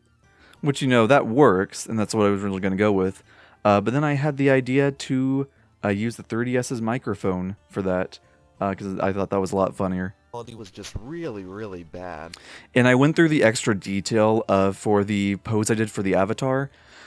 Instead of doing what I did where I take the Flipnote files from my SD card and then put it into the that Flipnote player app someone made, I did, instead of that, to get this crustier quality, I just took them from I did the thing where there's an option to export it to the 3DS's photo library. And then I exported that to my computer, because that was the first ever way I tried exporting Flipnotes to my computer, but it just looks really, really terrible. Yeah, it's kind of weird that the only way to get the Flipnotes in high quality is to put it through a website that someone else made for fun and not an official thing, but whatever. But yeah, I just thought that was a neat little thingy to do, just to really add to showing how crappy the 3DS's quality was. This right here is the really loud scene. What is that? Yeah, this was very much me just exaggerating and just because the 3DS's mic quality would not have sounded that bad. I was purposely getting like really close to the microphone just to make the audio peak and like over exaggerating my delivery and stuff, which kind of ruins the point I was trying to make here, but it also ended up being really funny, so that's the only reason I kept it. And did I do any audio adjustments on these? Okay, yeah, I had to turn down the volume 18 decibels because of just how much louder it was than literally everything else in the video. I'm not even going to play it at the full volume because that's going to destroy my ears, and I don't think you want to hear that. Oh god, this was probably the most annoying thing to make for this video. Actually, now that I think about it, that might have been. I've got all these words here, and I did the wobbly thing with them, so that took me so much time. And these are all in a compound clip, because I believe if we open it up, it's going to show like, yeah, each one of these words is an individual Flipnote file, like that. Because if I did this if I tried to write everything just in one little thing here, the text would be like super like small and crammed together. So it was easier to do it like this, where I could just do the individual words, and then I could just adjust the scale for them here. Which, you know, there is the concern that I could make like the line weight look inconsistent, but I think it looks fine here. And honestly, if anything, with how the project is presented with the Flipnote quality and stuff, I think even if they are a little different, it's not that big of a deal. Because, that's just kind of how Flipnotes look. I don't know if this makes any sense at all. Listening to this audio is going to be a trip. This was just me, this was me replicating what I used to do with my iPad recordings. Yeah, surprisingly, this is still the exact same iPad I've had since then, same case and everything. Because I never really bothered selling it, and at this point, I probably can't really sell it for much. So I think I'm kind of stuck with it now. Yeah, okay, so this was something I was doing with anytime I showed like an old animation or a video. Is that I would put it like, to show that it's like an old video, I would, shrink it down to where it's like on screen like that, and then have text below, Flipnote text that I wrote in Flipnote, saying like the video name and like when it was released. Because I thought it would make it kind of visually more interesting to look at, I guess. Probably noticed that the Flipnote text is not wobbly for any time I did that. Versus Sonic, and that was a pretty meaty. Which, that's one of the things that I would have liked to do differently looking back, because it makes it kind of inconsistent, because like, that text isn't animated, but most of the other text in the video is, like for the titles and stuff. And even that, okay, I was exaggerating text from just like, not even a minute ago, if I can find that. But yeah, from not even a minute ago, that's just... But, I animated all that, but I didn't bother to do it for just these short little video things. So that's something I kind of regret, is I wish I'd gone through the little bit of extra effort to do that. But at the same time, I was getting extremely burnt out from working on this. So I was just kind of like, okay, it's not going to be the end of the world if I don't do it for just like these few instances, which was probably for the best. So I completely get why I did it. It's just if I like ever remastered it, I would probably change that. Yeah. More funny sketches. I believe the sloth's foot is cut off a little bit there. Why is that the case? Yeah, if I do a little less on the bottom. Oh, okay, I think that's just kind of how I drew it, towards a little bit too close to the edge there, but it does look a little bit... It still looks a little bit weird. I don't know about that. Oh my god, what happened? Okay, let's just move on. Okay, yeah, here's another example where since I was doing an effect, called The Legend of the Seven Swords, and that actually shared a lot of elements with the I did the animation. complete clip there where I had the fade out and then the scrolling. So I did that and then exported that to VLC Media Player, then changed the frame rate there to where now it's a different frame called rate. The Legend of the Seven Swords, and that actually shared a lot of elements. Yeah, that's pretty cool. For some reason, like some of these clips too, also had the issue where it would display media offline, even though it clearly wasn't offline. But I think for some reason, just exporting it a second time fixed the problem.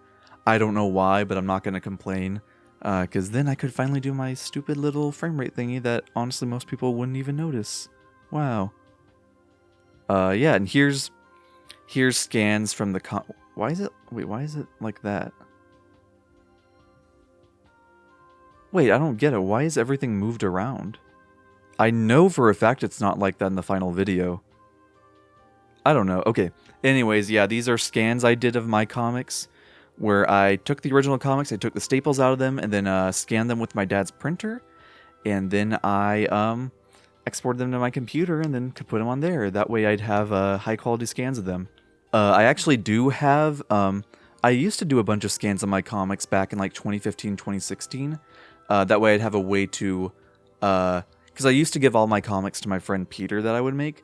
But around like 4th grade or so, I started keeping them for myself.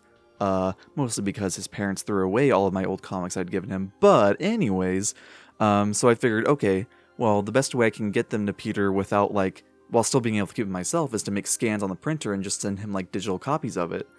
So I do have a ton of comics that I scanned back then. But the problem was I scanned them at a very low resolution because my dad told me that was the best way to do it, because any higher resolution you can kind of see like the bleed from the page on the opposite side. But the problem with that is that, you know, the resolution was super low, so whenever you would zoom in like this, it would look really, really bad.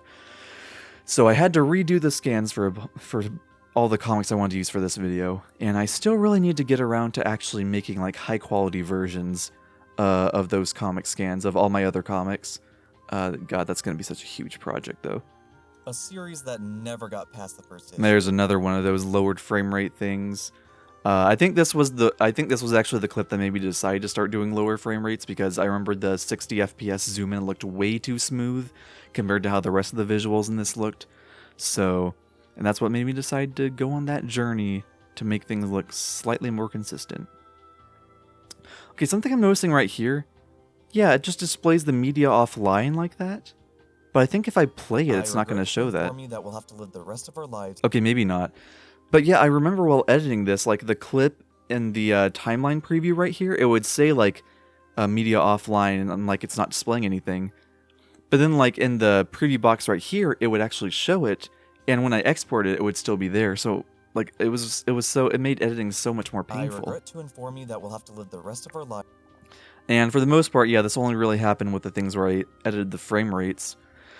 Again, not really sure why and what's causing that, but I don't know. It made things really annoying to edit for this, but yeah.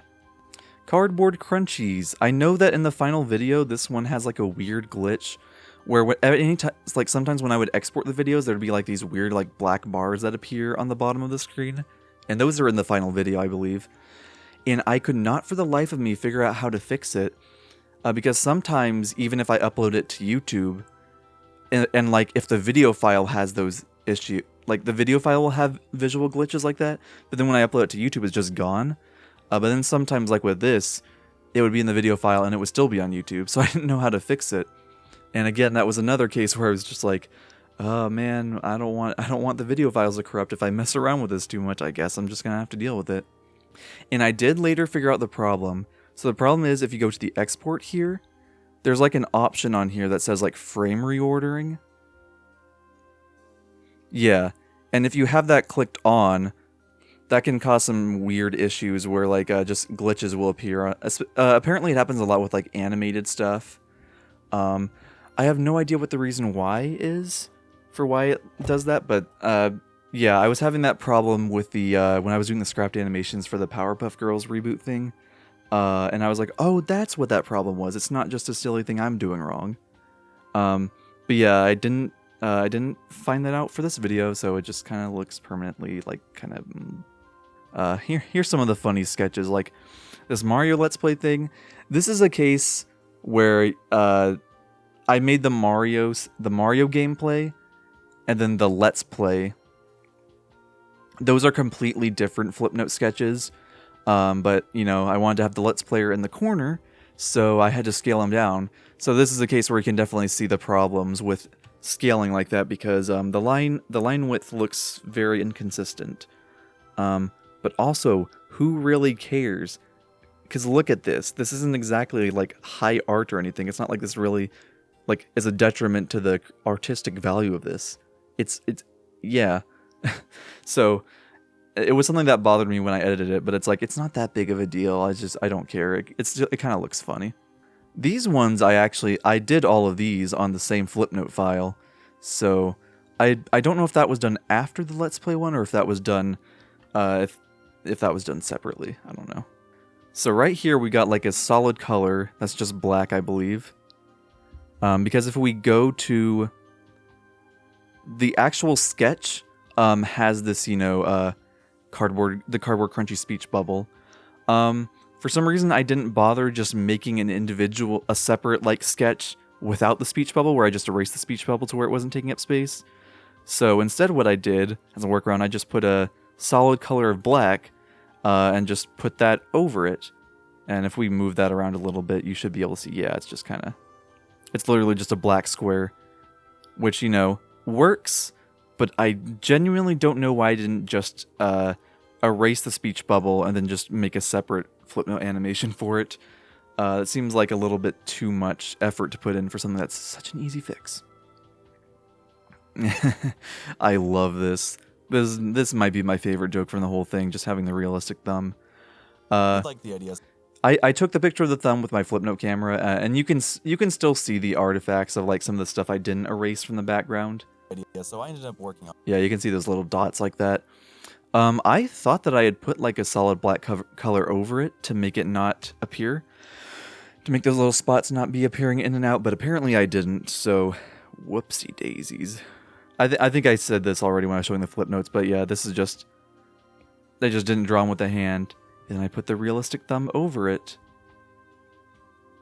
And yeah, pretty cool. Whoa, why is it big now? And here's another one of those. Crunchy's idea in the dust for all eternity. Yeah, that's a new frame rate thing. It's clearly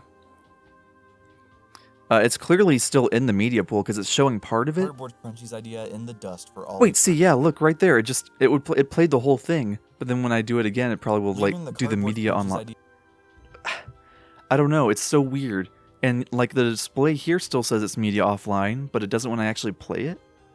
What's going on? See, why? I don't know. There's probably an explanation for it of something I'm doing wrong, but it was just very stressful that I couldn't figure it out. Okay, and this part I play here is when I play footage from my actual school video I did for a Cardboard Crunchies commercial as a project. And yeah, I was just playing footage from that video here, but it's showing up as media offline because I believe I reorganized when I moved everything from my Surface Pro to my new laptop. I believe I moved everything to new folders and reorganized it, so the media is offline right now. Yeah. And here's new footage I did. I still have that box of Cardboard Crunchies. That's why I have it for this video. And yeah, I just did footage Look, of me Cardboard doing Crunchies this. is in real life. Run. Oh, this part was fun too. I did color grading and stuff to make it look funny like that. Let's go in and see what it looks like. Okay, I didn't mess with it. Where did I mess with it? Oh yeah, here. I just messed with the gamma coloring a bit, I think. Yeah, you can move that around. You can see like the different kind of effects you would get with that. Looks like contrast is most of where it came from. Yeah. That actually looks funnier. I should have done that. With full contrast.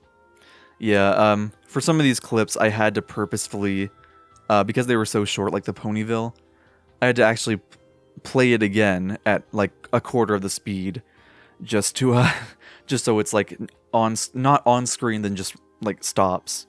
I want to be able to show it more on screen. And then I put the text on there to clarify that yes, this is the same animation, just at a lower speed. Wow, zany. Here's the ponies getting attacked by a meteor shower.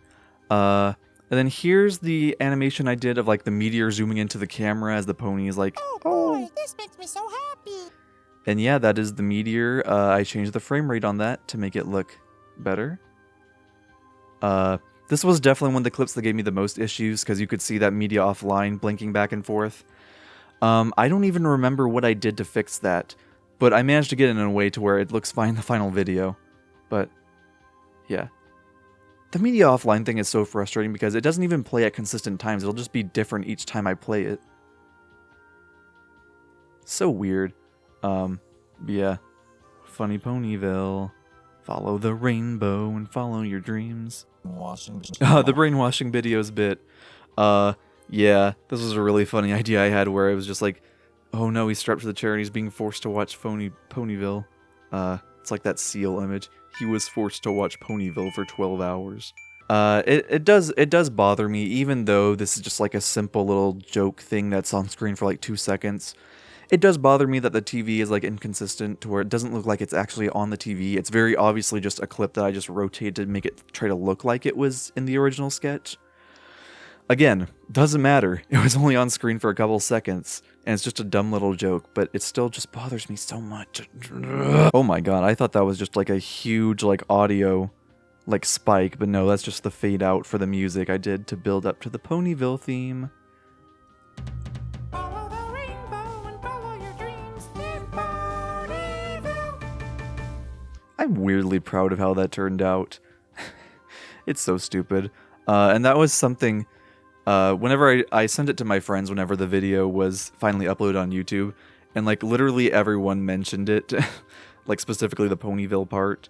My friend Jacob even asked, Colin, did you actually write this song? Yeah. That was fun. Later on in this behind the scenes thing, I'll have an entire section that's just talking about the Ponyville theme song and how I composed it. So yeah, stay tuned for that.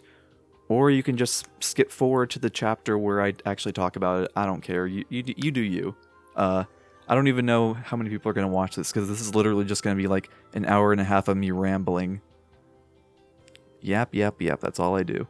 Okay. This is an actual example of media being offline. Cipher characters. Because I had like different files for the original Flipnote animations, and I don't remember if I deleted this version of the Sans Meat Spills. I'm pretty sure I deleted this one and then replaced it when I made like a better export of it. But yeah, it's it's not on here at all, and I haven't bothered to relink it because I was just kind of going into this blind, so I wouldn't be spoiled. But yeah, you can even see if you zoom out on the timeline. You can see several, like over here and right here, you can see several of the clips that are actually offline. But again, I didn't want to bother relinking it because, you know, I wanted to go into this blind and like just re-experience what the whole timeline looks like. And oh my god. I guess I had to use 2 separate Flipnote files just for the Bill Cipher and Sans. Fun stuff. Because if you try to write that all in just one thing, it'll be all squished and cramped and look like stupid. Here's another change frame rate thing, where this time I specifically only did the frame rate on the avatar pose, because that would affect what the pony animation looks like. So it looks like this. Bad. Pretty neat. I really like this, where it's like, oh, it's the sketch of Bob, and uh-oh, look out, Bob, oh god, he can't hear us. I like the funny missile, he's funny. I think this is actually the preview. If you watch this video on YouTube and you look at the different chapters, I think this is actually the preview image for the Bob life, which is excellent. I would not have it any other way. Loud audio here. Wait, why is the volume louder? Wow, did I customize, like, did I make specific individual volume adjustments for every single audio file? Oh god. No wonder this took so long. Jeez. Man, I'm really glad I've improved at audio editing since then, and like understood quicker ways to do things about that.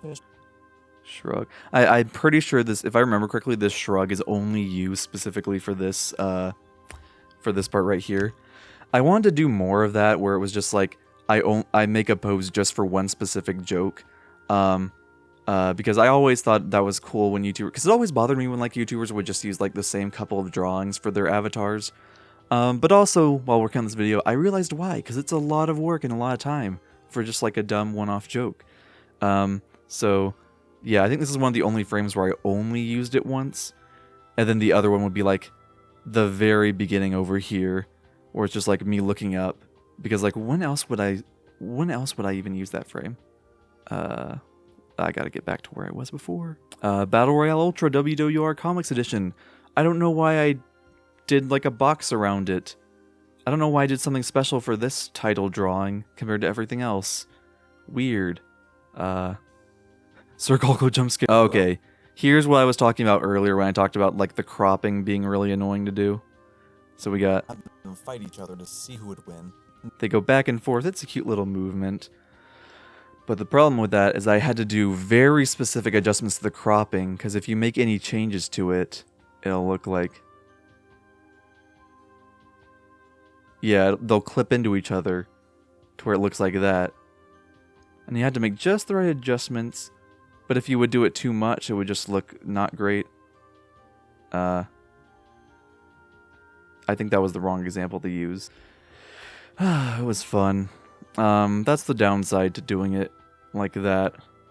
But you know, you kind of have to, because you can't really make flip notes with transparent backgrounds, because it doesn't work that way. So this green screen way was the only way I could really do it.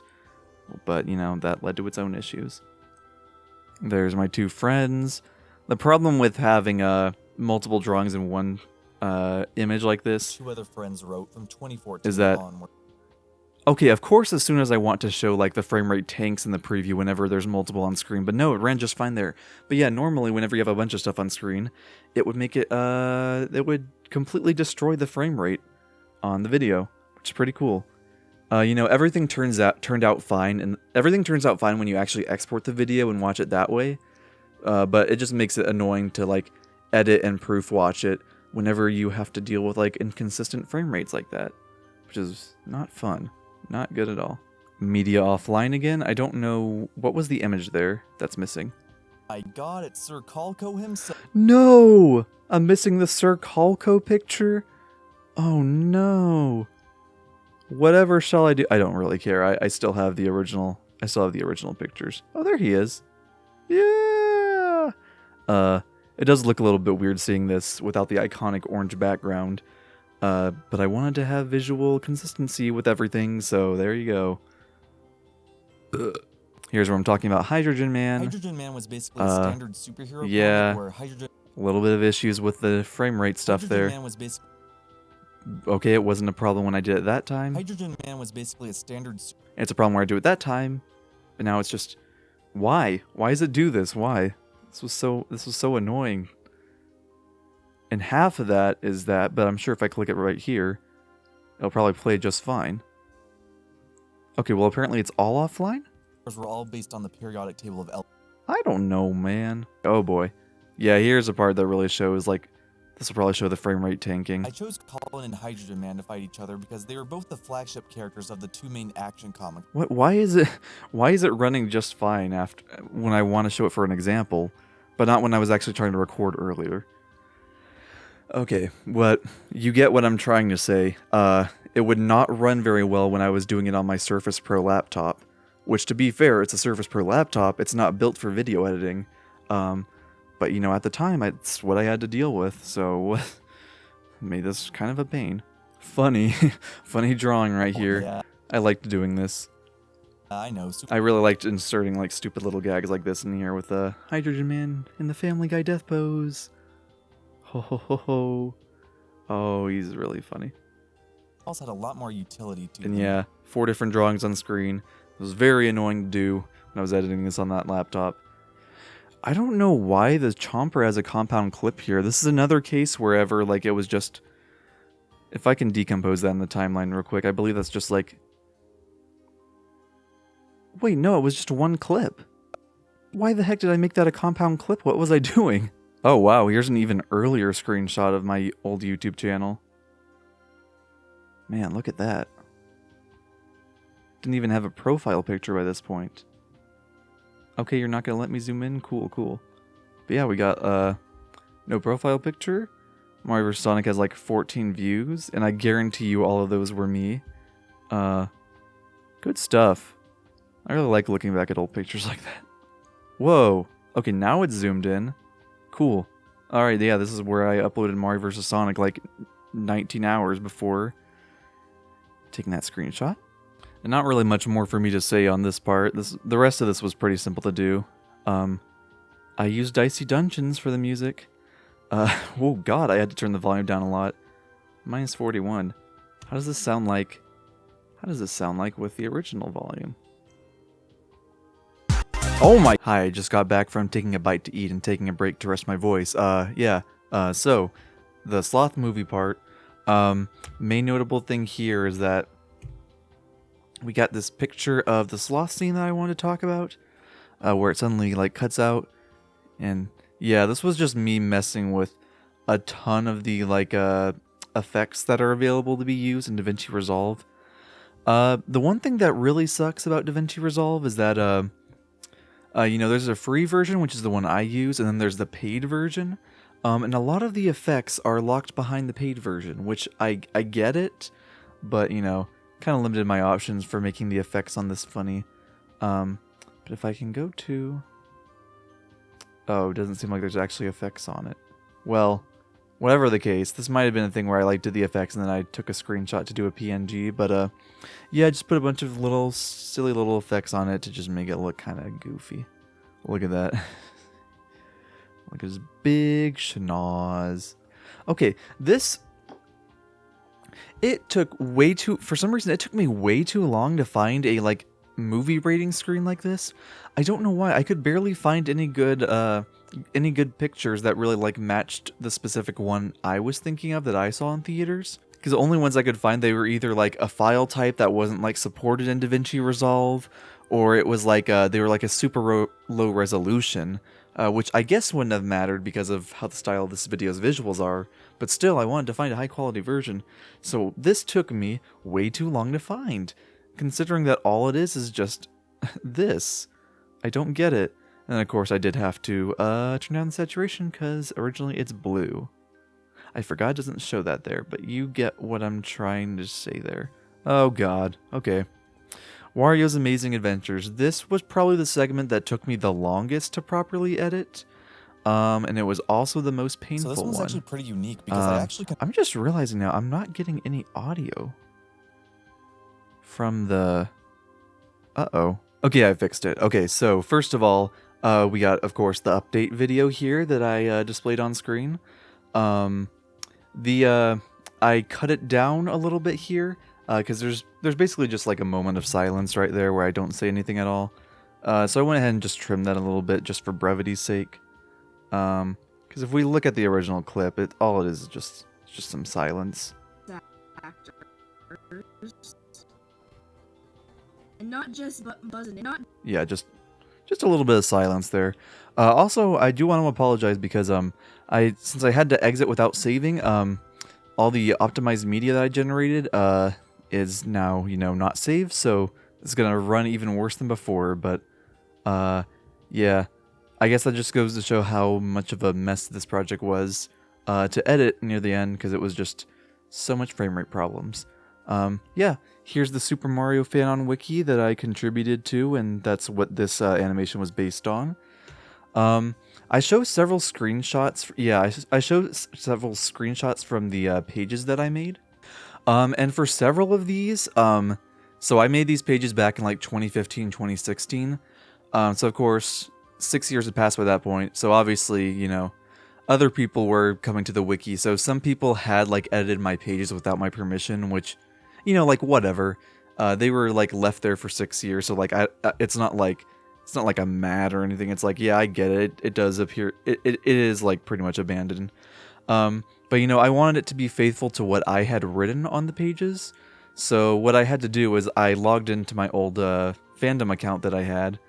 And then I just reverted all the changes that had been made without permission. That way I could get a proper screenshot of it.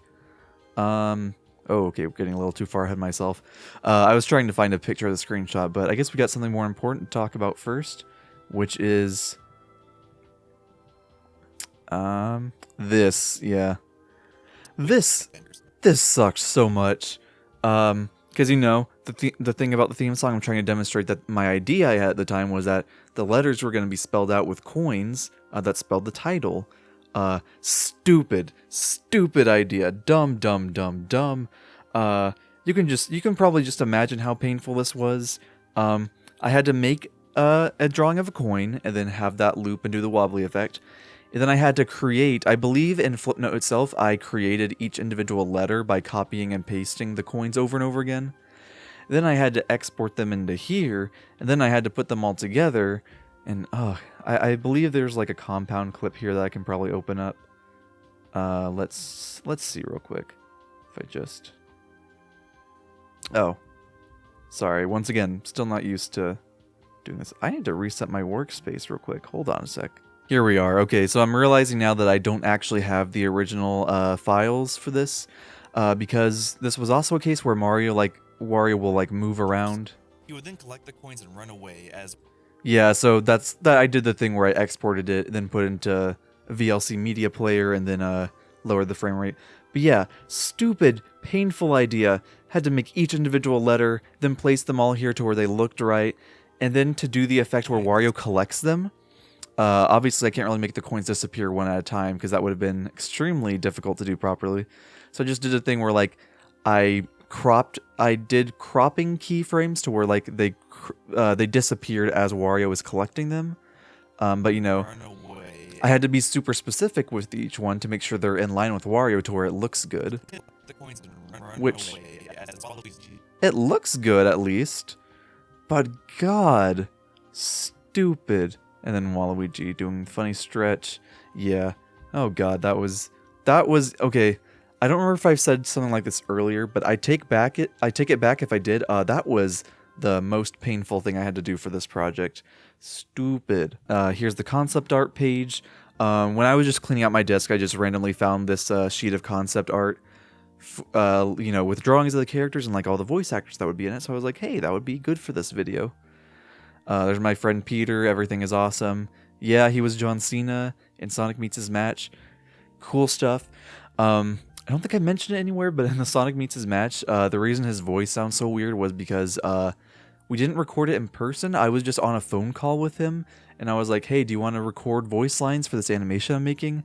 So the voice lines he uses are, it's from my phone, so that's why it sounds very low quality. Funny little stuff there. I don't know if I'll ever get a chance to talk about that, so I figured I might as well say it. This sucked to do. I had to take every single frame, every single voice credit I had done in a video, and then stitch them all together. I don't think I even like stitched them all together into one picture. I think I just took each one, put them side by side, and then like had to do the keyframing and movements to where they moved all in sync at the same time. Most of the animations Yeah. So I wanted someone. That's, again, such a stupid amount of detail and work for something that like really didn't matter. I could have just shown like all the stills like on screen at once, but no, I decided to do this goofy little thing, and then I had to put into the thing to lower the frame rate, and it's just a lot of work. Funny Waluigi, there's a lot going on with all the drawings here. Oh, that's the drawing of Waluigi where I was wondering, do his eyebrows disappear every frame? Let's see. Every scene, so Oh no, that is in the final video.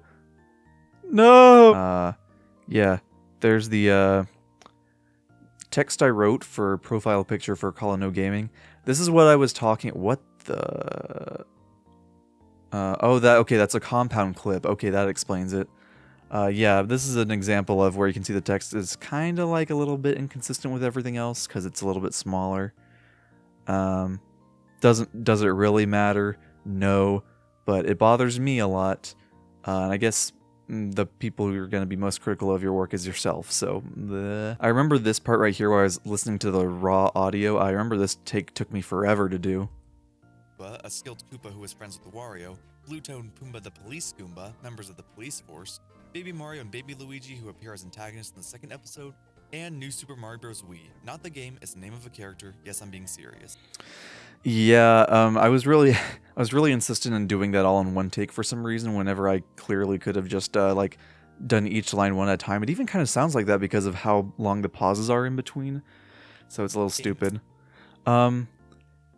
Yeah, okay, this part right here, this is really weird. This is what I was talking about with the taking the pictures with the Flipnote camera to give it that Flipnote look. I don't know why this was I don't know why I did it specifically with New Super Mario Bros. Wii and decide not to do it with all the other ones. Yeah, that's so weird. Why did I do that? But yeah, there you go. There it is. I did the picture of that. You can even see here I couldn't do the cropping properly, just because of the angle I did it at. So you can see a little bit. That's my bed. I just put the game on my bed and then just took a picture of it. So that's what's going on there.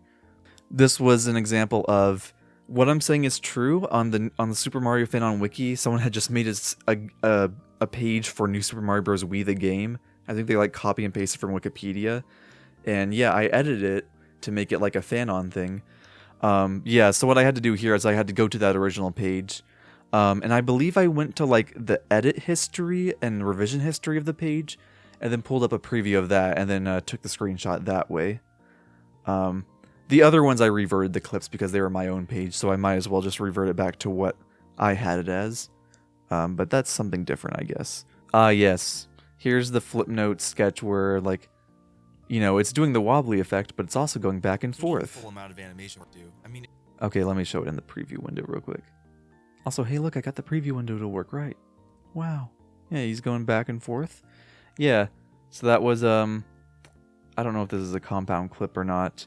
It's not. Okay, but yeah, whenever I was doing editing, I had to do it to where like this frame right here, that would play for a little bit, and then this frame would play for a little bit. But not the frame specifically, the actual animations themselves because it's 2 different frames to make it look like he's moving.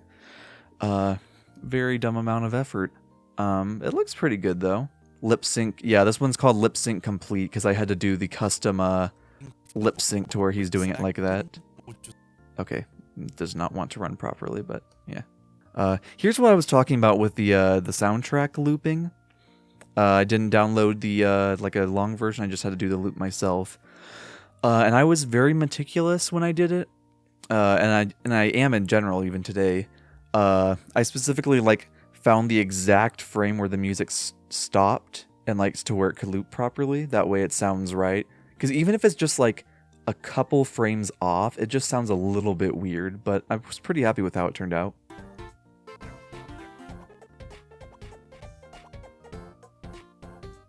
Smooth. Perfect. Yeah. Definitely probably would have just been better to to download longer versions so I don't have to worry about looping it myself. But hey, I just had to work with my limited storage I had at the time. But nowadays, I have no reason to, so I don't know why I still continue to do it that way. How silly of me. That didn't take nearly as long to talk about as I thought it would. But yeah, new movie mishaps. There's so many words in this that I had to do new movie mishaps and Independence Day Resurgence in its own files. Yeah, which is why new movie mishaps is a little bit smaller. Duck Game, banger soundtrack. Why did I use Duck Game for this specific animation? No clue. I don't think there's a lot of a relation there. Here's the Finding Dory poster I was talking about. Yeah. Even with how it is, because of the amount of space it takes up here, it's a little hard to see when it's in black and white. It's a little hard to see what most of it is. You can only really make out the title and Dory. So yeah, the little Flipnote picture version I took looked even worse than that, and that's what made me decide to trash that idea.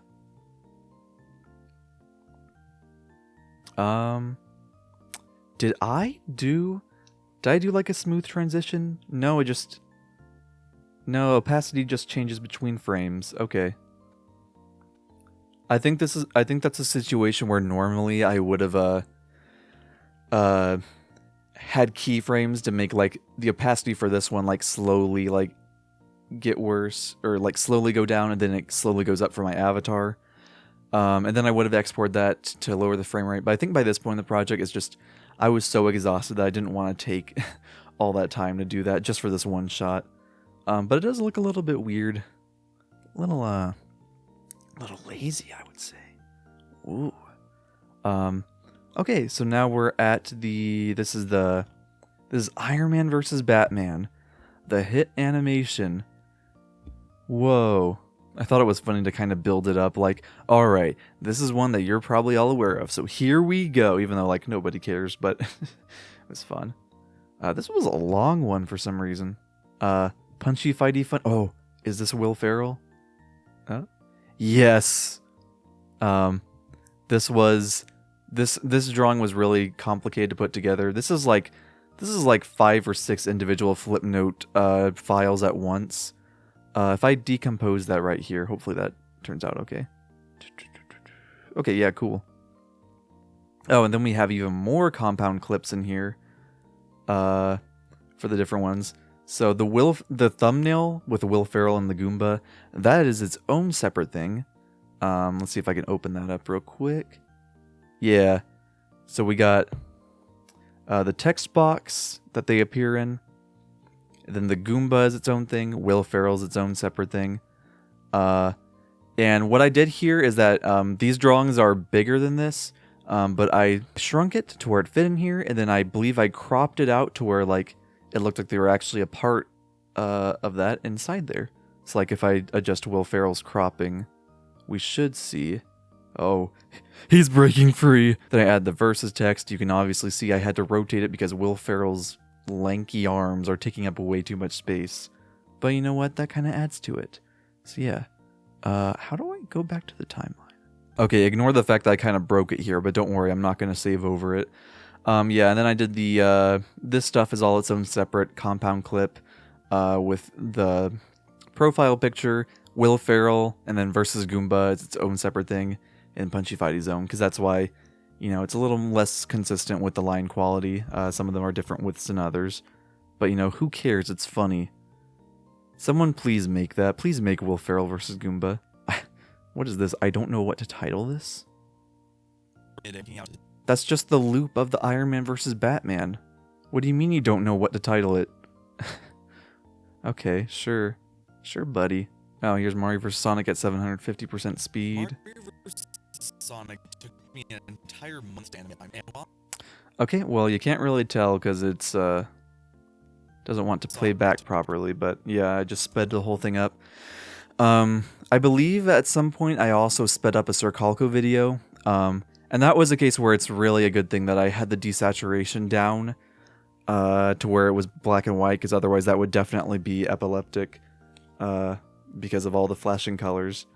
Yeah. Oh yeah, here's references to some of my other animations. Stick Figure Days, DD's New Problem, and that is the Annoying Soul of Gaming, from a scrapped animation based on a Calco Gaming episode. I don't really know why that was the example I used here. Maybe it was just because it was the easiest to draw. But yeah, I didn't release that scrapped video on the Annoying Soul Gaming until like 2 months later, so this wouldn't have really made sense to anybody.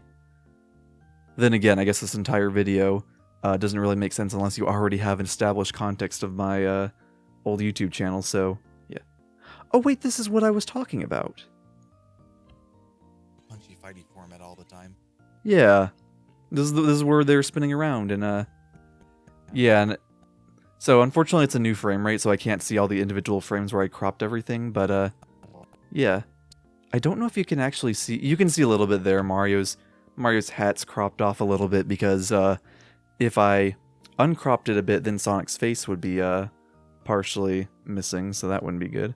Okay, and I guess it's not going to let me go frame by frame to see the rest of it. Cool. Awesome. What a fun editing software. Okay, Batman Arkham Origins on the Wii U. Just like Mario Bros. U, I have no idea why I chose to take a picture of it instead of...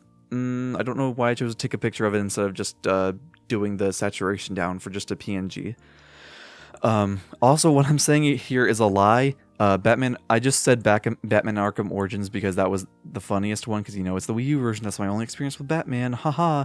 But no, I had watched the Batman movie from 2022 before this, so I was lying for the sake of a joke. I'm sorry. Yeah, Bill Cipher vs. Azrael Dreamer. That was going to be episode 3, and yeah, Bill would have won. And yeah, I found this Microsoft Word document of all the other ones I wanted to do. You got Elmo versus Barney, because, it's like, oh, those are the characters for little babies, and they're gonna fight each other. Oh boy. Thanos versus Bill Cipher. Yeah, all-powerful beings. This was in 2016. This was before Infinity War was even, and super big in pop culture. Before like everybody knew, because now it feels like everyone knows who Thanos is and like all that stuff.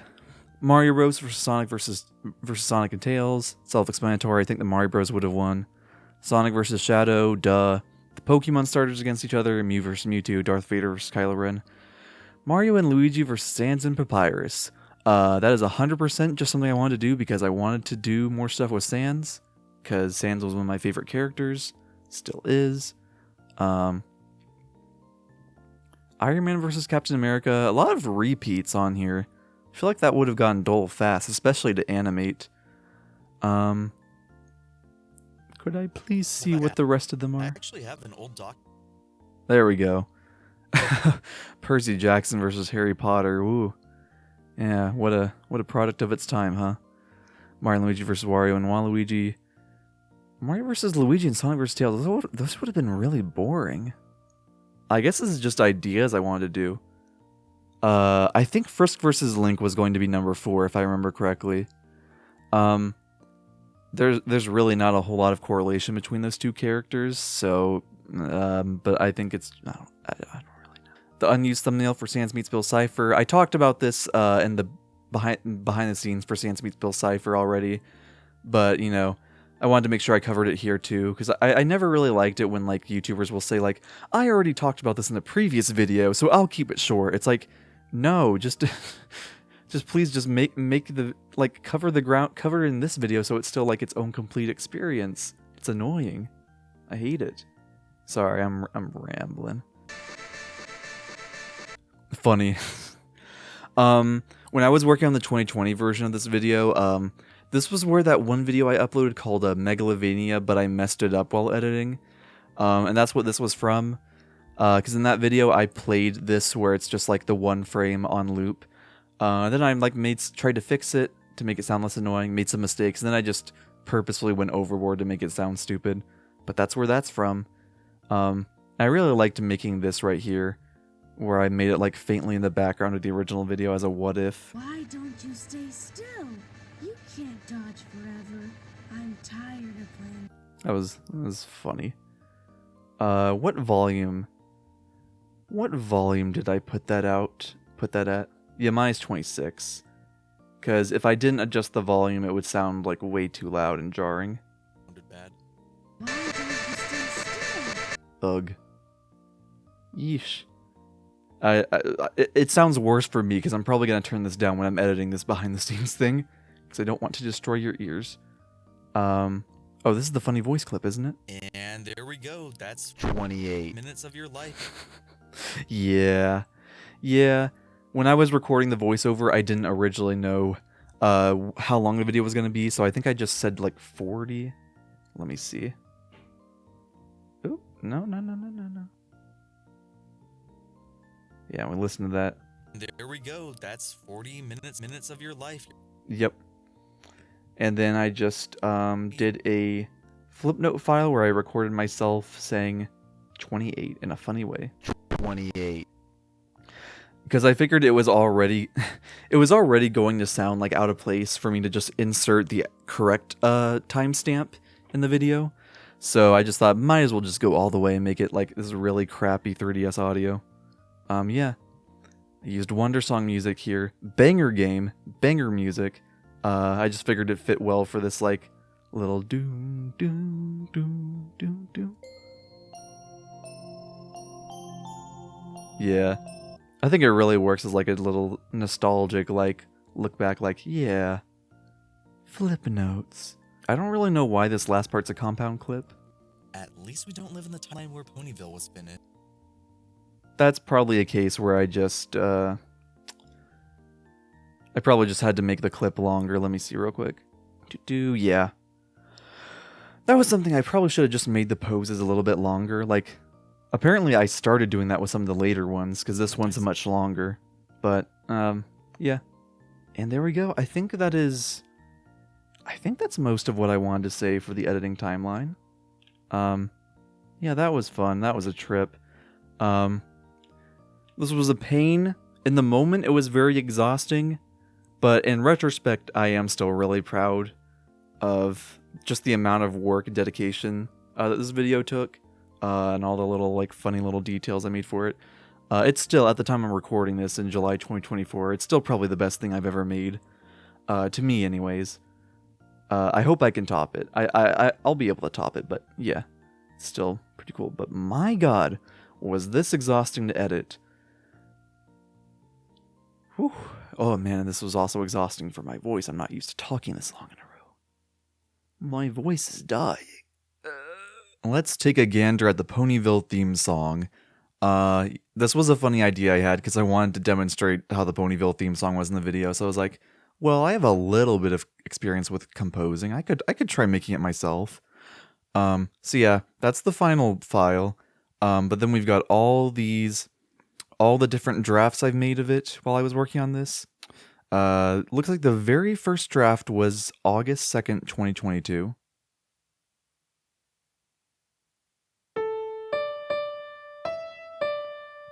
Yeah, and it seems like that was just trying to get like the main notes I was thinking of. But I didn't really get back to it until September. August 2nd, that was like, I think that was literally the day after I finished the Sans Meets Bill Cypher behind the scenes. So that was probably like the day I started like full production of the scrapped Flipnote video. But I didn't really return to it until September 12th, where I believe this was when I tried making a placeholder to put in the video. That way I would know like how much time specifically it would take up in the video. So I believe that would be... Yeah, pretty much just that main melody and bass line. And that's the same, that melody is pretty much like the only thing I've had in my head for this song for years now. So I was basically just getting down, like, what I can remember of it. And then I kind of had to, like, flesh it out a little bit. So I kind of just made up the rest of all the instruments and stuff myself. Yeah, that's what that was. And then, so we've got October 17th here, and then the rest of them are all on, like, the 21st, 22nd. What changed here? Oh, I added the drums. Okay. So this was, like, right before I started to like really flesh out the song. And the drums were also something I kind of had in my head the whole time, so I wanted to make sure I had those in place. So that's what I added there. And you probably heard that spare drum beat at the end.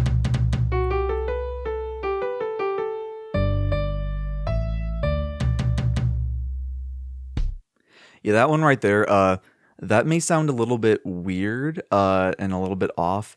That's there because that beat is supposed to be like, I put that there for me to tell, that way when I put it in the editing timeline, that's where I need to like cut off the video. Because I wanted to make sure the song was like a certain length. But to make it longer than just this and have the echo last longer, I had to place that drum beat there like at the very end of the timeline. So it's basically just a placeholder to let me know, hey, this is where you need to cut the video off. So you won't hear that in the actual final video itself, but that's what that was for. And then October 22nd, this is really when I started like fleshing things out more. Let's see how things sound by 4:45. Seems like a lot of changes happen in between these.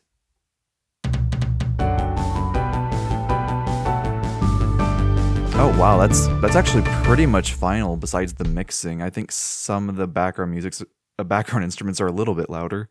So what was here?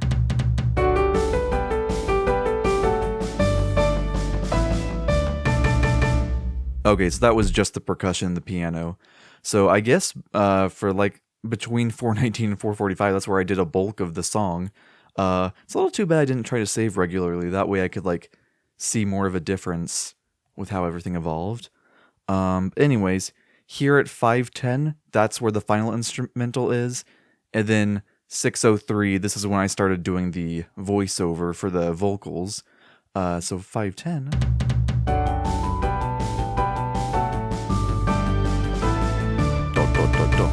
I think that's pretty much final. Yeah. Let's go ahead and take a look at all the, is there a way to look at the instruments in here? Yeah, alright. Okay. So, first we got that main vibraphone here.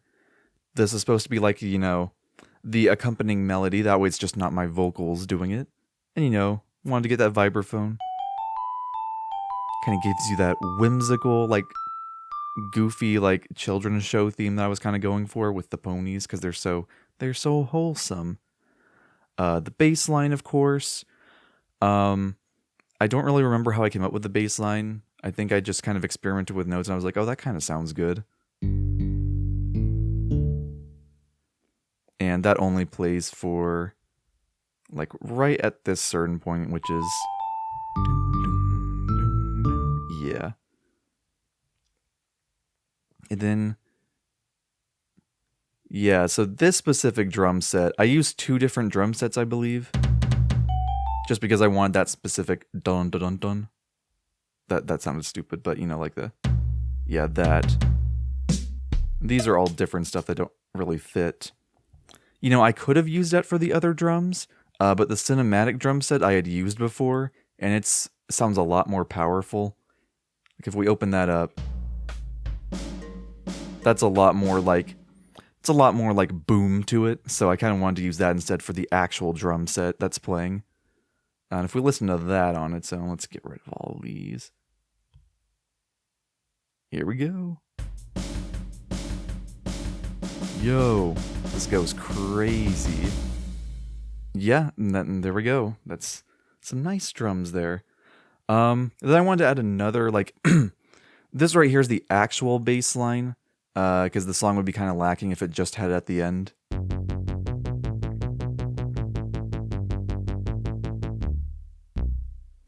I don't know why I placed that last note there. I'm pretty sure that's off key, but I don't think you can really hear it in the full mix anyways. Let's see. No, you can barely hear that, so it doesn't really matter too much. But still, pianos were kind of wacky to do. I know like the bare minimum of how chords worked. Whenever I've done like tried making song covers in the past that I never ended up finishing because I've never been happy with them. So I just kind of experimented with figuring out chord progressions because I knew it was usually like there's like a note that's like 2 or 3 notes lower that sounds like a little bit nice when paired up together. So I tried that and I got.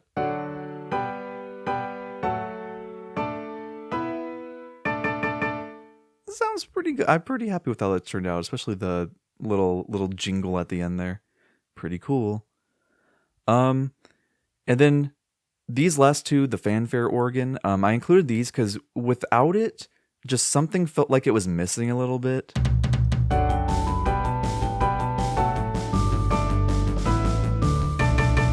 Mainly like it needed like a little more of something deeper at the beginning, and then at the end it kind of needed like a more like light, upbeat, like dramatic build-up, I guess. I don't know how to describe music stuff that well. But yeah, I had to put these at 2 separate volumes because one of them is a lot louder than the other. So we got the...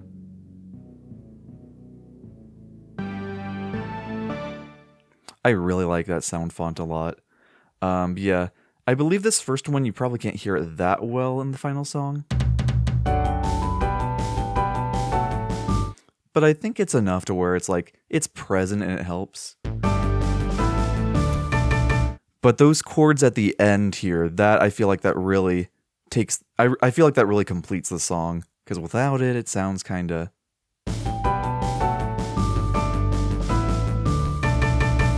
Something's missing. This ain't the Ponyville I know. Yeah, there we go. That's the instrumental for that.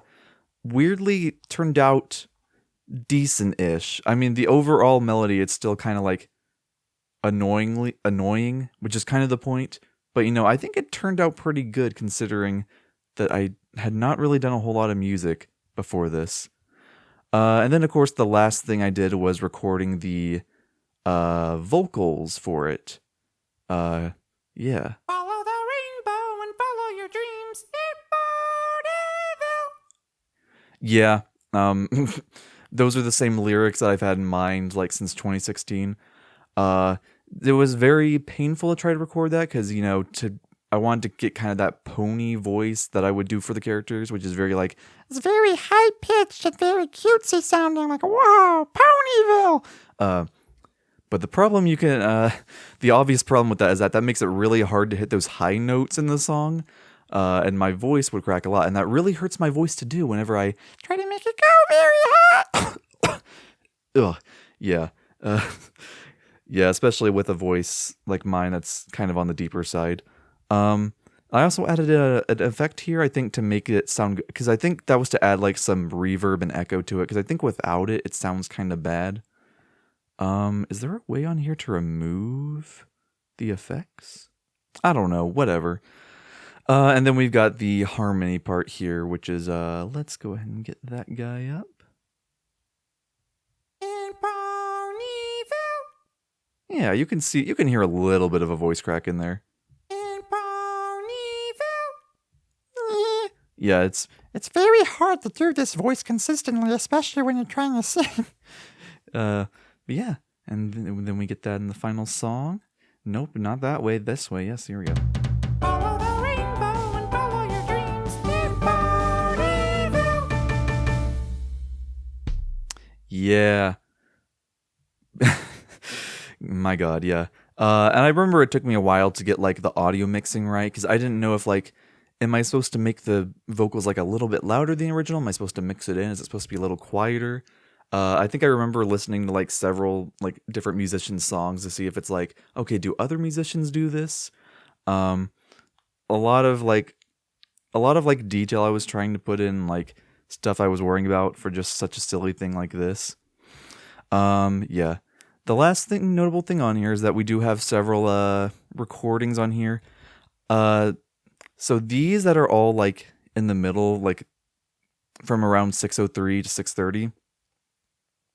These are all like bloopers of me messing up when I'm trying to sing the song that I purposely kept because I thought it would be entertaining to sing for later.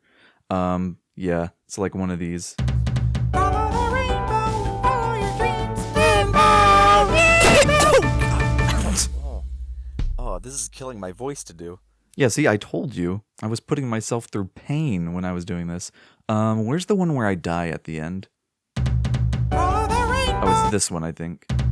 follow the rainbow, and follow your dreams in Ponyville. Yeah, I just thought it would be really funny to keep them and save them for bloopers for later. Fun stuff. Yeah, I actually sent 2 of those bloopers to IC, my friend, and he sent, he made like a little, like a video of it as if it was like an original soundtrack release and put like the Vivo logo and anything, and it was really funny. Yeah, good times. That's the Ponyville theme song. It's weird to say that I'm proud of it considering how dumb it is, but you know, I'm still kind of proud of it. I still means a lot to me that like my friend Jacob, after I finished the video and uploaded it, he asked me like, Colin, did you actually really compose this? And I was like, yes, I did. And I showed him I sent a picture of the final song file with all the instruments and stuff. And yeah, cool times, good times. Probably not going to sing in that voice again. That's really bad for my voice.